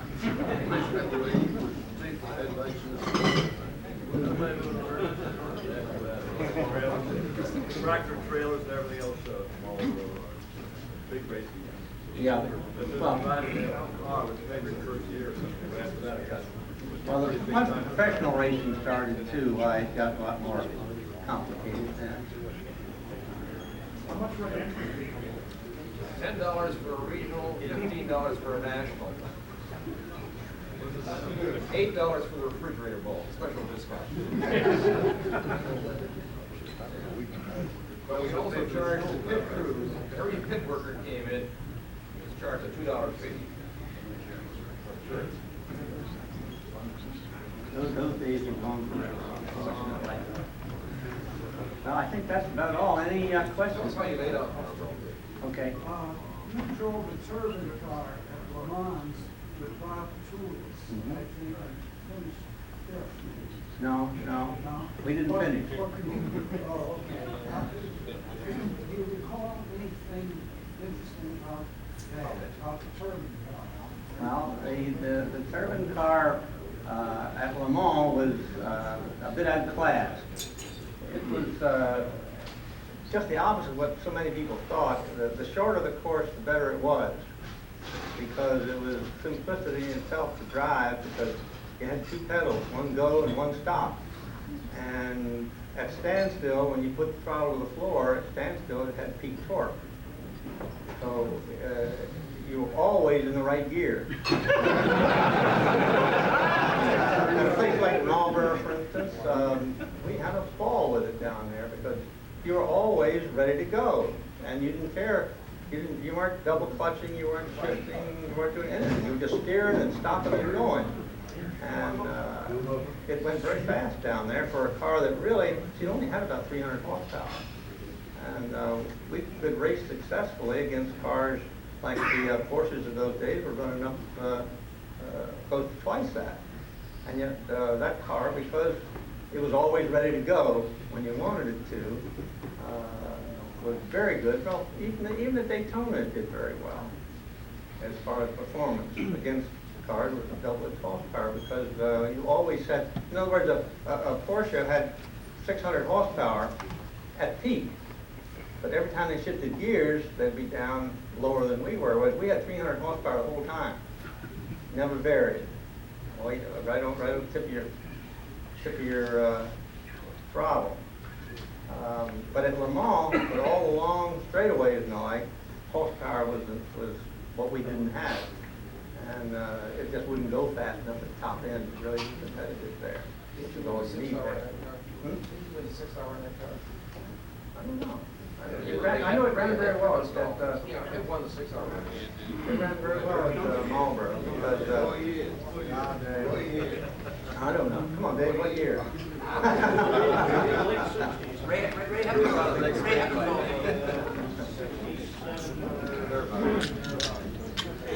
I remember one time we were out there, 10.5 race, I had an esports racer, we were in the Holland version, and he almost lapped me twice. 100 feet behind me, we ended in lap for lapping me twice. It went very well there because it would stop very well. You couldn't spin a wheel because the power came on so smoothly, and we could come out of the hairpin, and as soon as you got aimed more or less down the straightaway, you'd have it on the floor, and it would really rip out of that hairpin or any slope corner, and it went through the oval very well. It was extremely well balanced. It'd be 50-50 right through the oval. You'd be steering almost straight ahead. There, and again, giving it throttle did not make the rear end jump out because everything came on so smoothly. There was never any clutch engagement or anything like that. It was a fun part of driving. You were at Le Mans twice. Six times. Yes. Well, there was number 2 then, wasn't there? Yes. Can't be wrong. Yeah. You're a lawyer, of course not. They talk about the Ford and how fast that went down. GT40, well, actually the fastest one was probably the Mark II Ford. It would go about 220, I think, down the straight. It was interesting. There's called the wrinkle in the Mulsanne Straight there. About 3/4 of the way down, you had a turn, about let's see, 60-degree turn, I would say. And you'd been at peak speed for a couple of miles by this time. And I started out there in a Corvette, and every year got a little bit faster car, sometimes a lot faster car. But every year, you could get through that wrinkle down there, just barely. Every year you come back with a faster car and well, I can't get through that this year. But in addition to a faster car, usually you had better tires, better suspension and whatnot. So every year, 6 years in a row, you'd get through that wrinkle without lifting. And each time you think, I'll never be able to do it in a faster car, but fortunately, everything improved in the same proportion. So you could always get through there without lifting. What kind of speeds? Fast as it would go. Over 200. Yeah. Over 200. Well, we started in the Corvette at 130 and up to the Mark II finally at 220. So it was about a 90-mile-an-hour difference. And everyone just barely got through with skinnier teeth by getting through there without lifting. What was it like running night races at Marlboro with the track doubling back on itself 4 or 5 times? No headlights on it. By the time it got dark, you didn't need headlights, you didn't need to look. You knew exactly where you were going. Memorized, believe me. So it didn't really make a big difference. You really knew. By the time, what, 300 laps? After 300 laps, you knew where you were going. By the time it got dark. But it was interesting because you did get blinded by the headlights coming away, just like you do on the road. Except the headlights were higher. And nobody dipped them.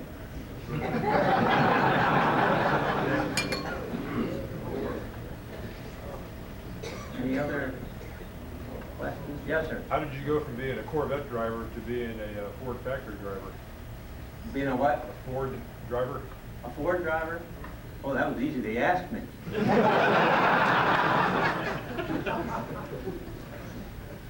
Basically, that came about because Gulf Oil, run by Grady Davis at that time, their racing car was, they decided they had to open their marketing in Europe. And the only way you could do that in those days was to race. The only way they could start a marketing campaign. And the Corvettes were not competitive in wide open racing. And so he wanted something that could compete overall, so he put in the Ford GT40, which would compete overall. And that was the main reason for the change. And he would have gone with the Grand Sport had Chevrolet ever followed through on it. That was what he had in mind, was to take the team of the Grand Sport to Europe. But that never panned out, so he switched to the GT40. About the same potential, I guess. Who was the best driver, the so-called professionals, would you say that you competed against? I say professionals when you don't have to discuss members of your own group. I've thought about that lots of times, and it's awful hard to pick out one, really. But Dan Gurney was certainly one of the best. Shirley Moss and Ricardo Rodriguez was extremely fast. What about Penske? Well, Roger never, he quit racing before he really got that much experience. You wanted to make money. He did.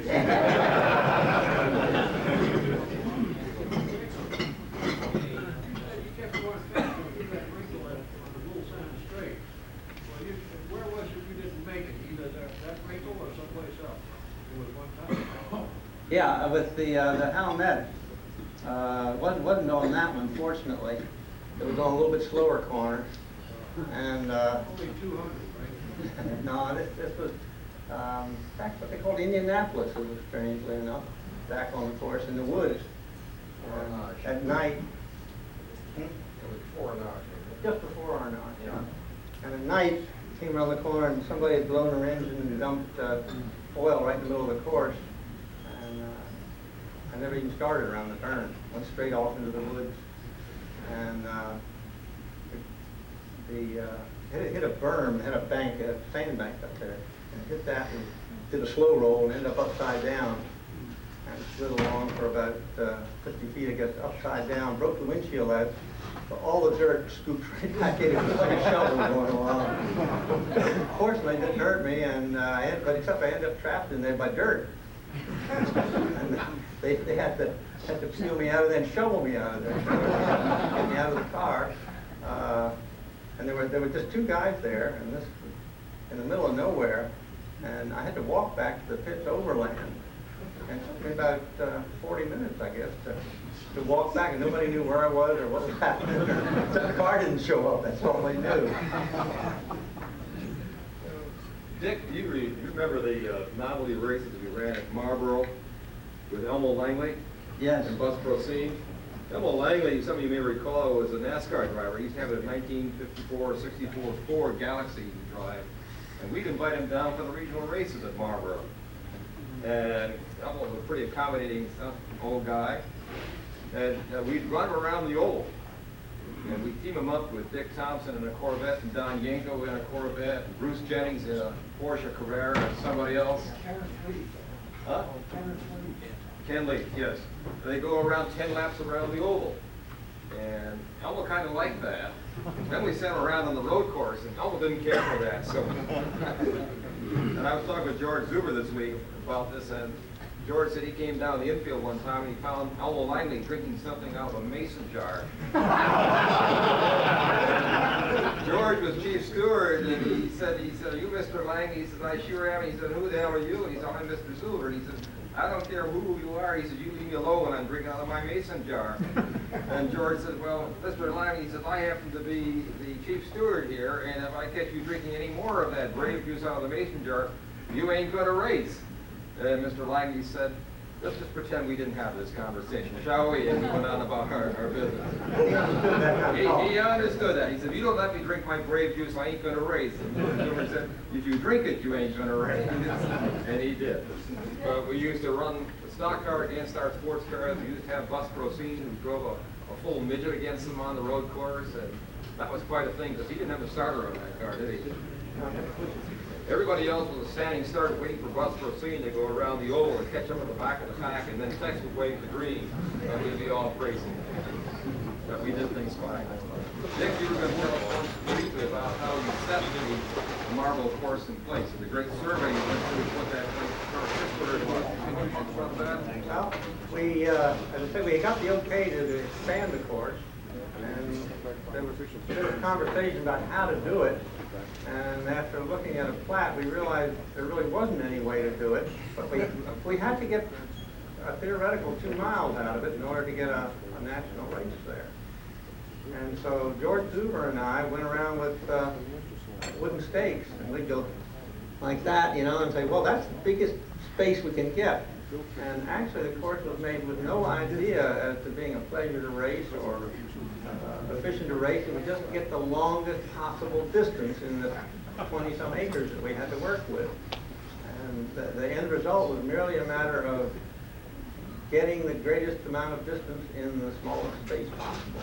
And so we just walked around and put down the stakes, and the next day Gene Chaney got out his earth movers and followed those stakes around. And then after he did that, then we did take a look at it and walk around it before he paved it. And then only our idea was we couldn't care less about whether it was fun to race on there or not. All we cared was measuring the darn thing. We went there with a wheel trying to get that 2 miles out of it. And I think we did. 1.7. 1.7 officially? No, not officially. Officially it was 2.1. Dick, we want to thank you.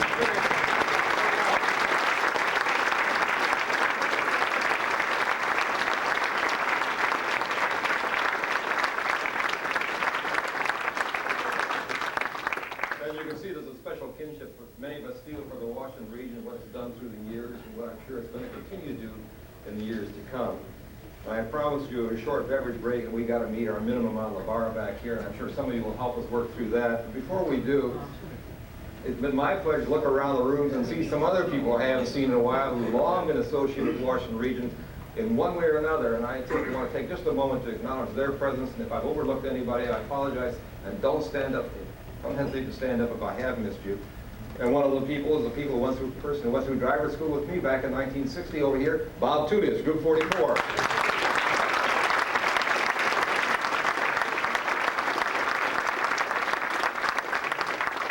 And I promise, Bob, I won't tell him how I beat you in driver's school.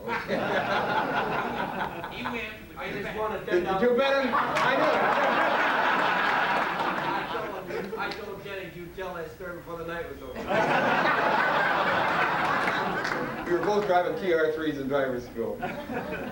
And John Kelly, I know, was in the room, was one of the earlier members of Group 44 and a recent GT3 champion. John, where are you? Back there.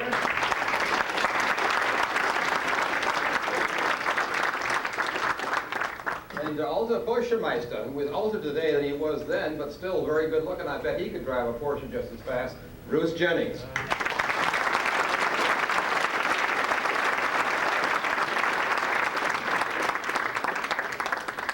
And another member of Le Chevalier, the club for old drivers like some of us are here, that's Randy Canfield. Another Canfield.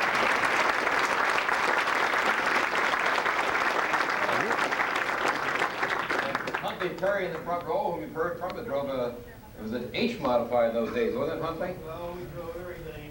Had a Crossy Super Sport. You had a Super Sport, yeah. TD and MGA and a Formula B. And can I have a minute? Sure, sure. One little story on Tex Hopkins. He is best known as a starter. And for you younger members, back in the old days, we had standing starts.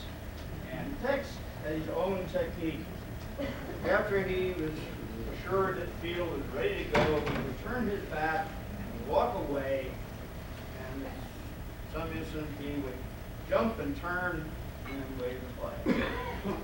And what I used to do in those days, at these different races, I would watch the starters, different starters, to see what their technique was. Maybe I could gain an advantage. And watching Tex, I noticed one thing, that when he got ready to turn and jump, he would do a little dip. And when I saw the crease in the back of his trouser, Right. I went! Well, I'll tell you.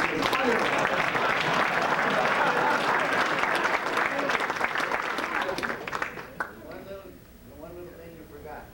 Every once in a while, somebody would come up to me and say, I got you beat. And that was the way they did it. But when I knew that, I jumped on the other leg. All right. I never told you. Just remember something about that. We had, those days, the fireproof suits were kind of a joke. Yeah. We had to dip our driver suits. Borax solution, borax. Yeah, hang it out and let it drip and kill the grass. Line the cars up on the false grid. Texas started. I was driving a Cooper Formula Z. And I had a brand new Dunlop, and Dunlop ripped on a really good looking suit. I thought, well, that thing was a load. And I had one thing on it. Plus, I had the Cooper thing on the tag on it. And Tex walked out and said, that suit's been fireproof. And I said, yeah. So I'm going to prove it. I got a damn match. The suit cost me like probably $30 or something. I took the match out and lit it to my sleeve. And it burned. It didn't catch fire. It burned a hole.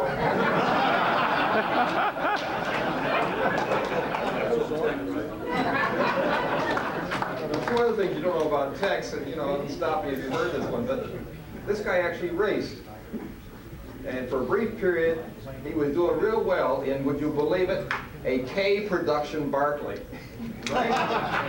One race, okay. Used to run Barclay. Everybody know what a Barclay is? Britain, it was a Barclay. Yes, Barclay. And I'm telling the story about this mixed race with Elmo Langley, the stock car, and Thompson and everything, the Corvettes, they beat him in. I remember one race I was standing on the grid. I had to organize the thing, and I was standing on the grid talking about Don Yanko was sitting in his car waiting for the green, and Don was chattering away. He said, I think you maybe better leave. And I said, why? He said, well, Texas just started the race. And I'm standing in the middle of the grid. We had a few words about that. We'd start out, what are you doing in the middle of my racetrack when I'm trying to start a race? And I felt sort of a little unnerved about him starting the race when I was standing out there, but we were still good friends after all of that. But he couldn't see me. I was bending over talking with Don Yanko. But it's an interesting position to be in. Also with us tonight is a guy who's not as old, perhaps as some of us, but who's been around Marlboro many years. He's driving Formula B and other things. That's Rick Mandelson in the back of the room.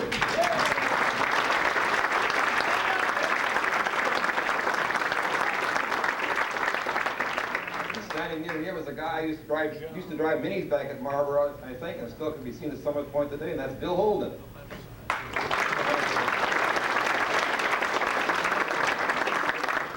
And sitting here in the front row is a guy who was a pit steward with Sue and me at the very first race, I believe, at Marlboro, and that's Rod Bennett.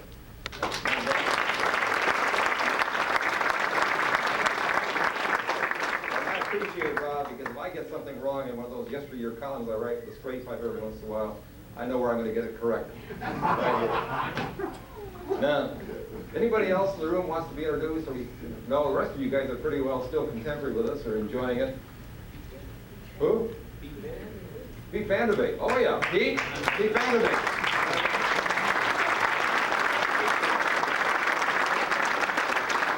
Pete used to drive Alpha back in that day. That time? Yeah. Guy Mel Morgan. Yes. Yes. The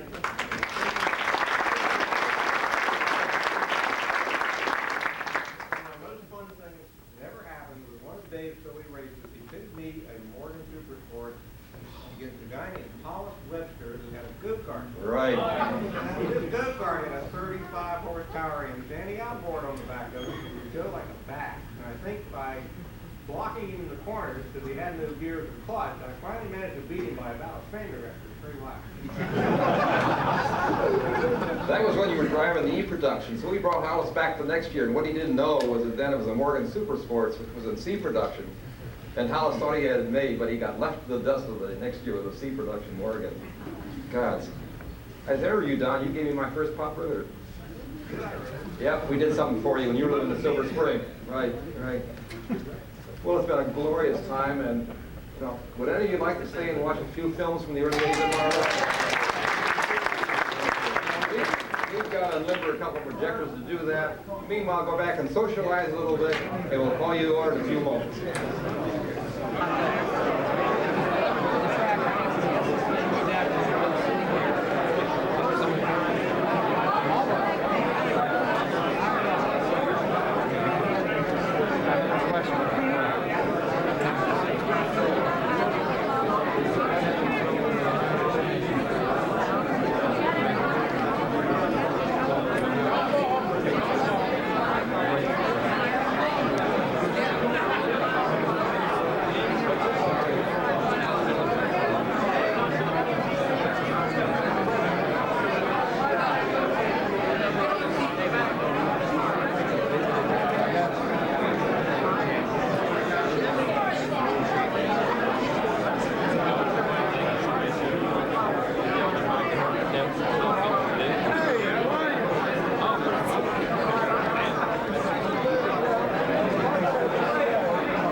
Marlboro, and I'd like to have him stand up and be acknowledged. Mr. Ada Moshkel Gosha.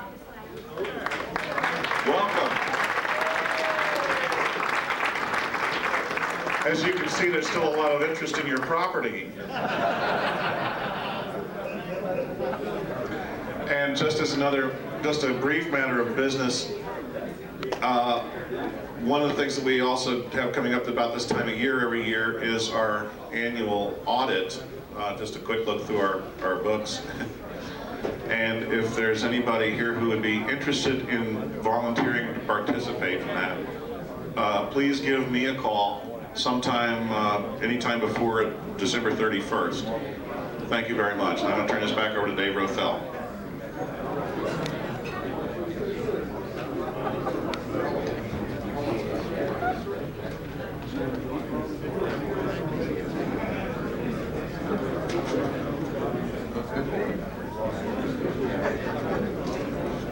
First thing I want to do is make sure that all of our Lavender drivers got one of these very special dash plaques tonight, which characterizes the Lavender Mob reunion. And I think many of the others of you got them too. But hang on, there'll be a prize come out of the hat. Am I okay yet? Okay. How you doing?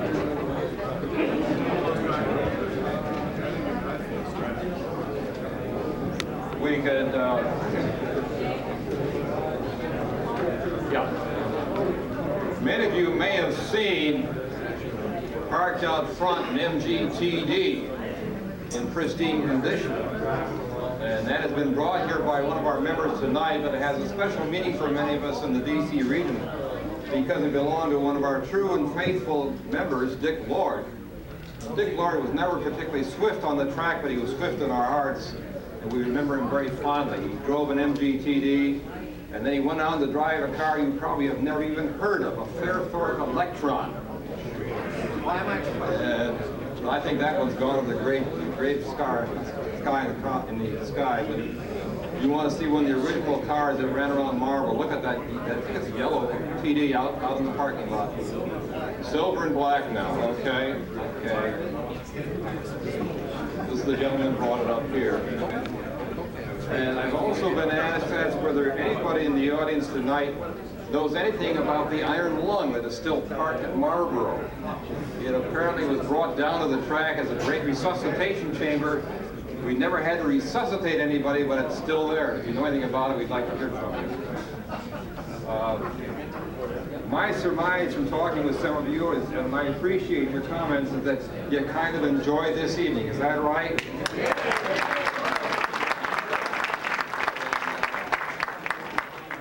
I think with a little bit of gentle prodding, we could probably do more of it because each of these guys have got more stories to tell than you can believe. If I may have your attention.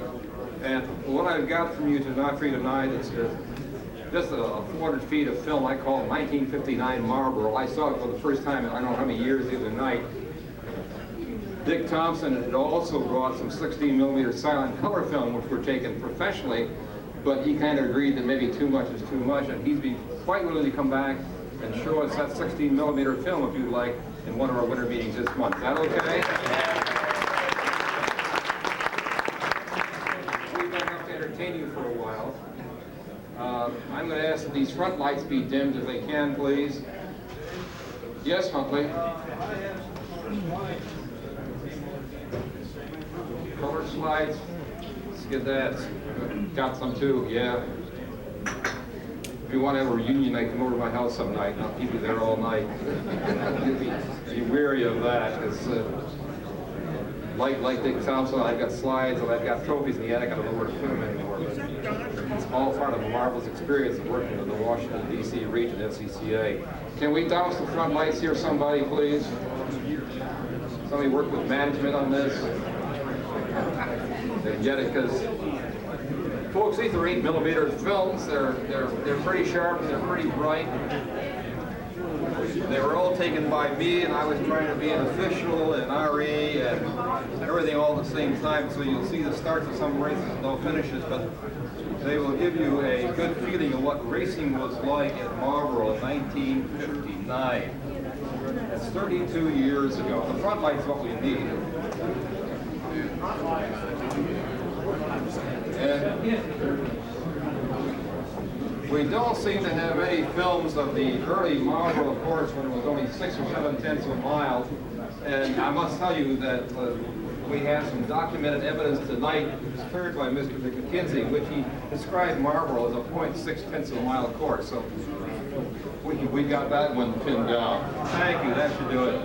If you have any trouble seeing this back there, let me know. So you're going to see bits of regional races at Marlboro. You're going to see something I call 6-hour glimpses, and I apologize in advance for it, because at the time, this was all taken on 8mm handheld projectors. We didn't know what camcorders were at that time. And we would buy Type A film, which was indoor film, and put an orange filter on it to show during the daytime.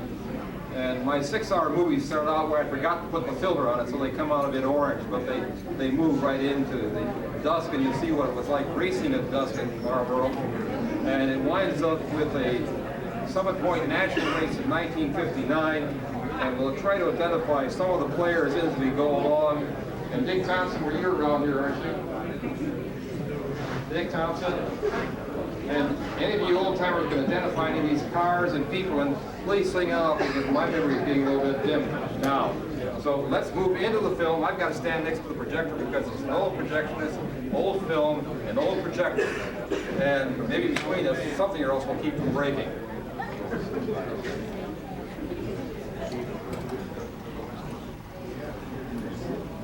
August 30, 1959. This was taken on the porch of the old Marlboro Hotel in the heart of Marlboro, where registration was held. And smoking was in style at that time, as you can see. And our chief registrar was Jean Stathers, the wife of George Stathers. There she is. So you may remember Jeannie. Smile, Jeannie. And then assisting her on the right was Bev Overton, who was our secretary in 1960. And there's yours truly registering for the race. Now you know what you missed, huh? And this was inspection. We didn't have inspection contrary to what you heard. This is on the part of the oval which was not used for racing surface. And the cars were going over pretty rigorously, and they actually had a braking test. Hands off the wheel, the brake, make sure the car was straight.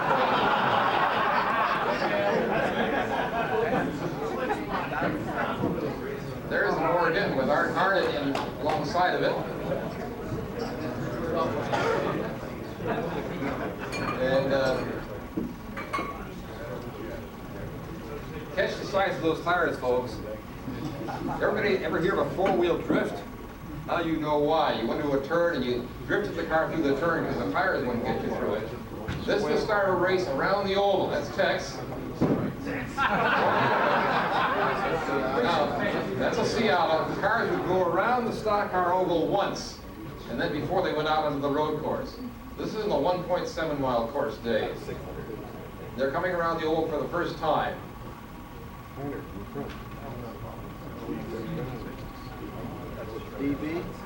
Remember, notice we had signal lights for the turns that time. Yeah. This was average spectators. Yeah, spectators at every race.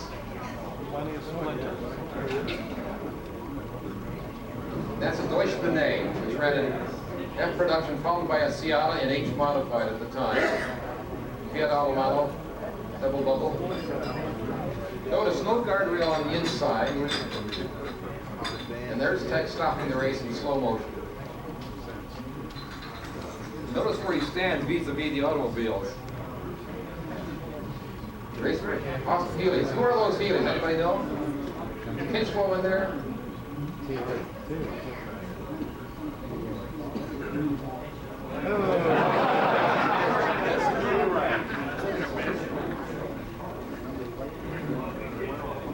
Who's the photographer, somebody? There's no guardrail between the racing surface and the pits. That's right. And none between the spectators and the track. You can see it here. Here's a trick. Is that you, Pierre? That's Pierre Mion. It had rained during the race, and Pierre was pretty good in the race. Right, Pierre? It was Hugh O'Reilly's Morgan. He borrowed it for the race. And everybody ran on Michelin X tires, the only tire that we knew about those days. This is the big bore race for Corvettes. Watch the wrinkle in his trouser. You see it?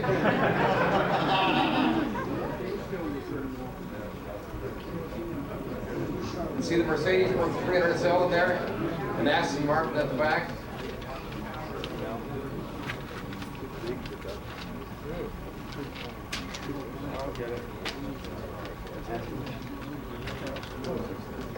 This was just a regional race with the Mercedes 300 SL, and I thought that was kind of amazing.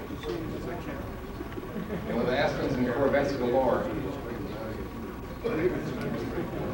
They came out of the oval and did the chicane there and then hit the airpin, and then he wandered up and was called back straight. You see where the starter kept his flags and where he stood doing the race? Right out on the track. Fearless Tex, we call him. This is Cappy's Corner, named after Major Cappiello, who had a Counter Thompson there one time.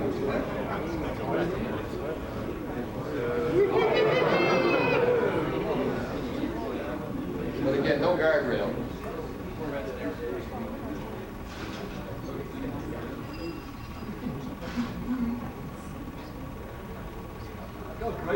Now, what kind of car is this on this open wheeler? Maserati. Maserati, it's an old Mazda, right? We had a class called Formula Libre in those days. We didn't know what it was called, Formula Libre. And what's mainly in this race are some small modifieds and at least a few one-lung Cooper ran in Formula 3. That's I think a former Formula 2 Grand Prix car. Ms. Baptiste, are you in this race, Tweedale?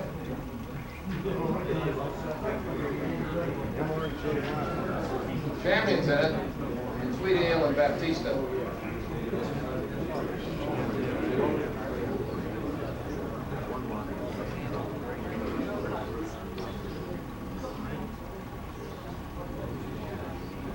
That was quite a heavy field of cars for this race.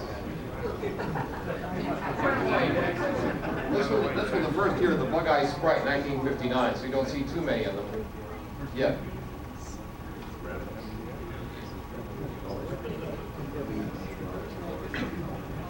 But out of the oval, into the chicane, and then down to the hairpin, or sharp left-hander, and then out along the so-called back straight.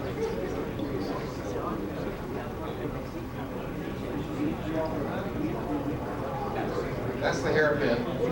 The other going up the back straight.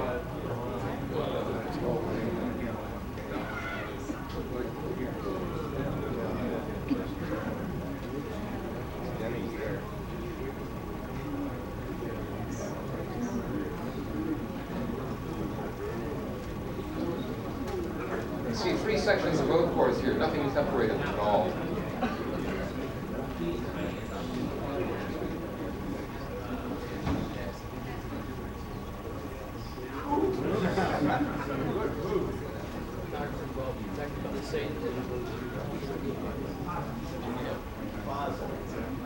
Bruce, who was driving 55? Do you remember?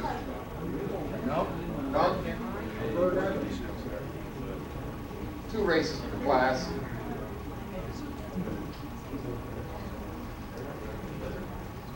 A 10-lap preliminary and about a 15 or 20-lap final. Black vet might be Bob Mowat. Might be Bob Mowat, yes. Or Smitty.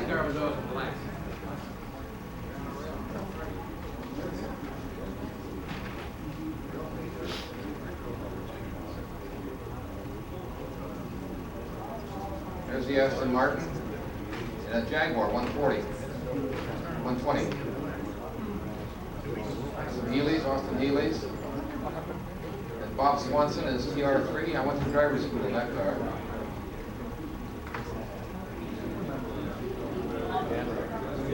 This one got sort of pranged up a bit, as you'll see, with the fender.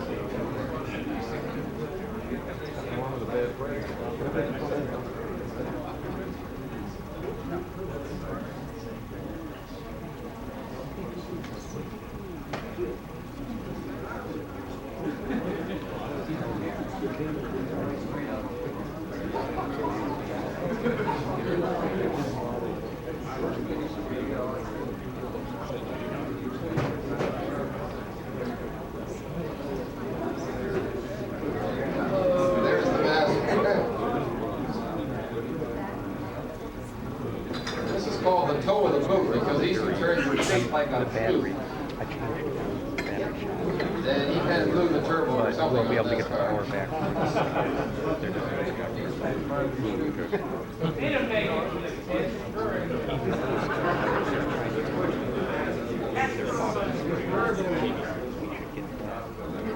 MRJ Wiley, right? Is that MRJ Wiley? I think so. There's Fred Moore and his Cooper, Climax. Cooper with a little one-cylinder motor, Norton engine, I believe it was.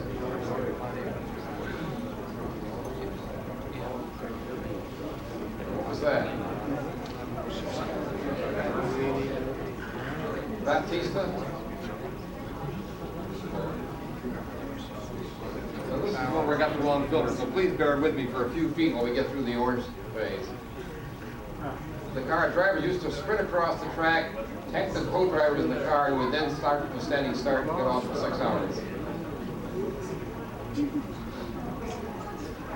We made it safer by putting co-driver in the car. It used to be the driver would have to run across the track, get in the car, and then start it.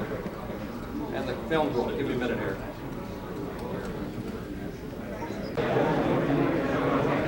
The pits were on the front and side of the oval, right away from the racing surface.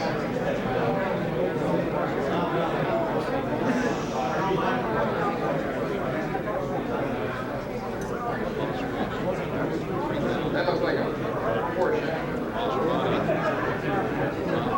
Yeah, it's doing today. That's what they built right out of here.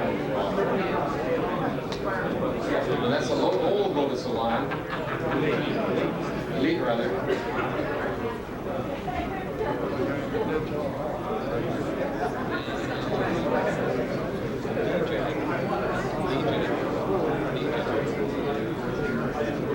Notice that the modified car is sort of the old and had no about as such. They all had a little hoop and headrest, but that would be sufficient.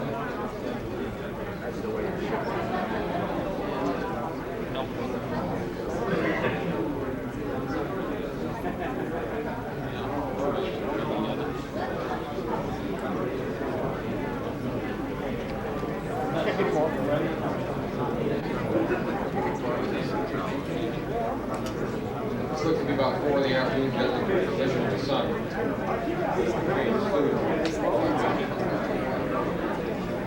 Yeah.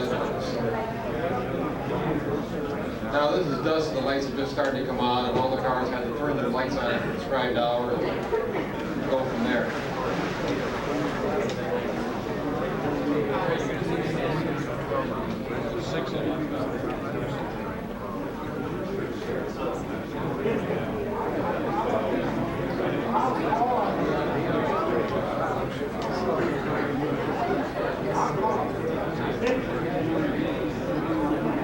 They ran at 12.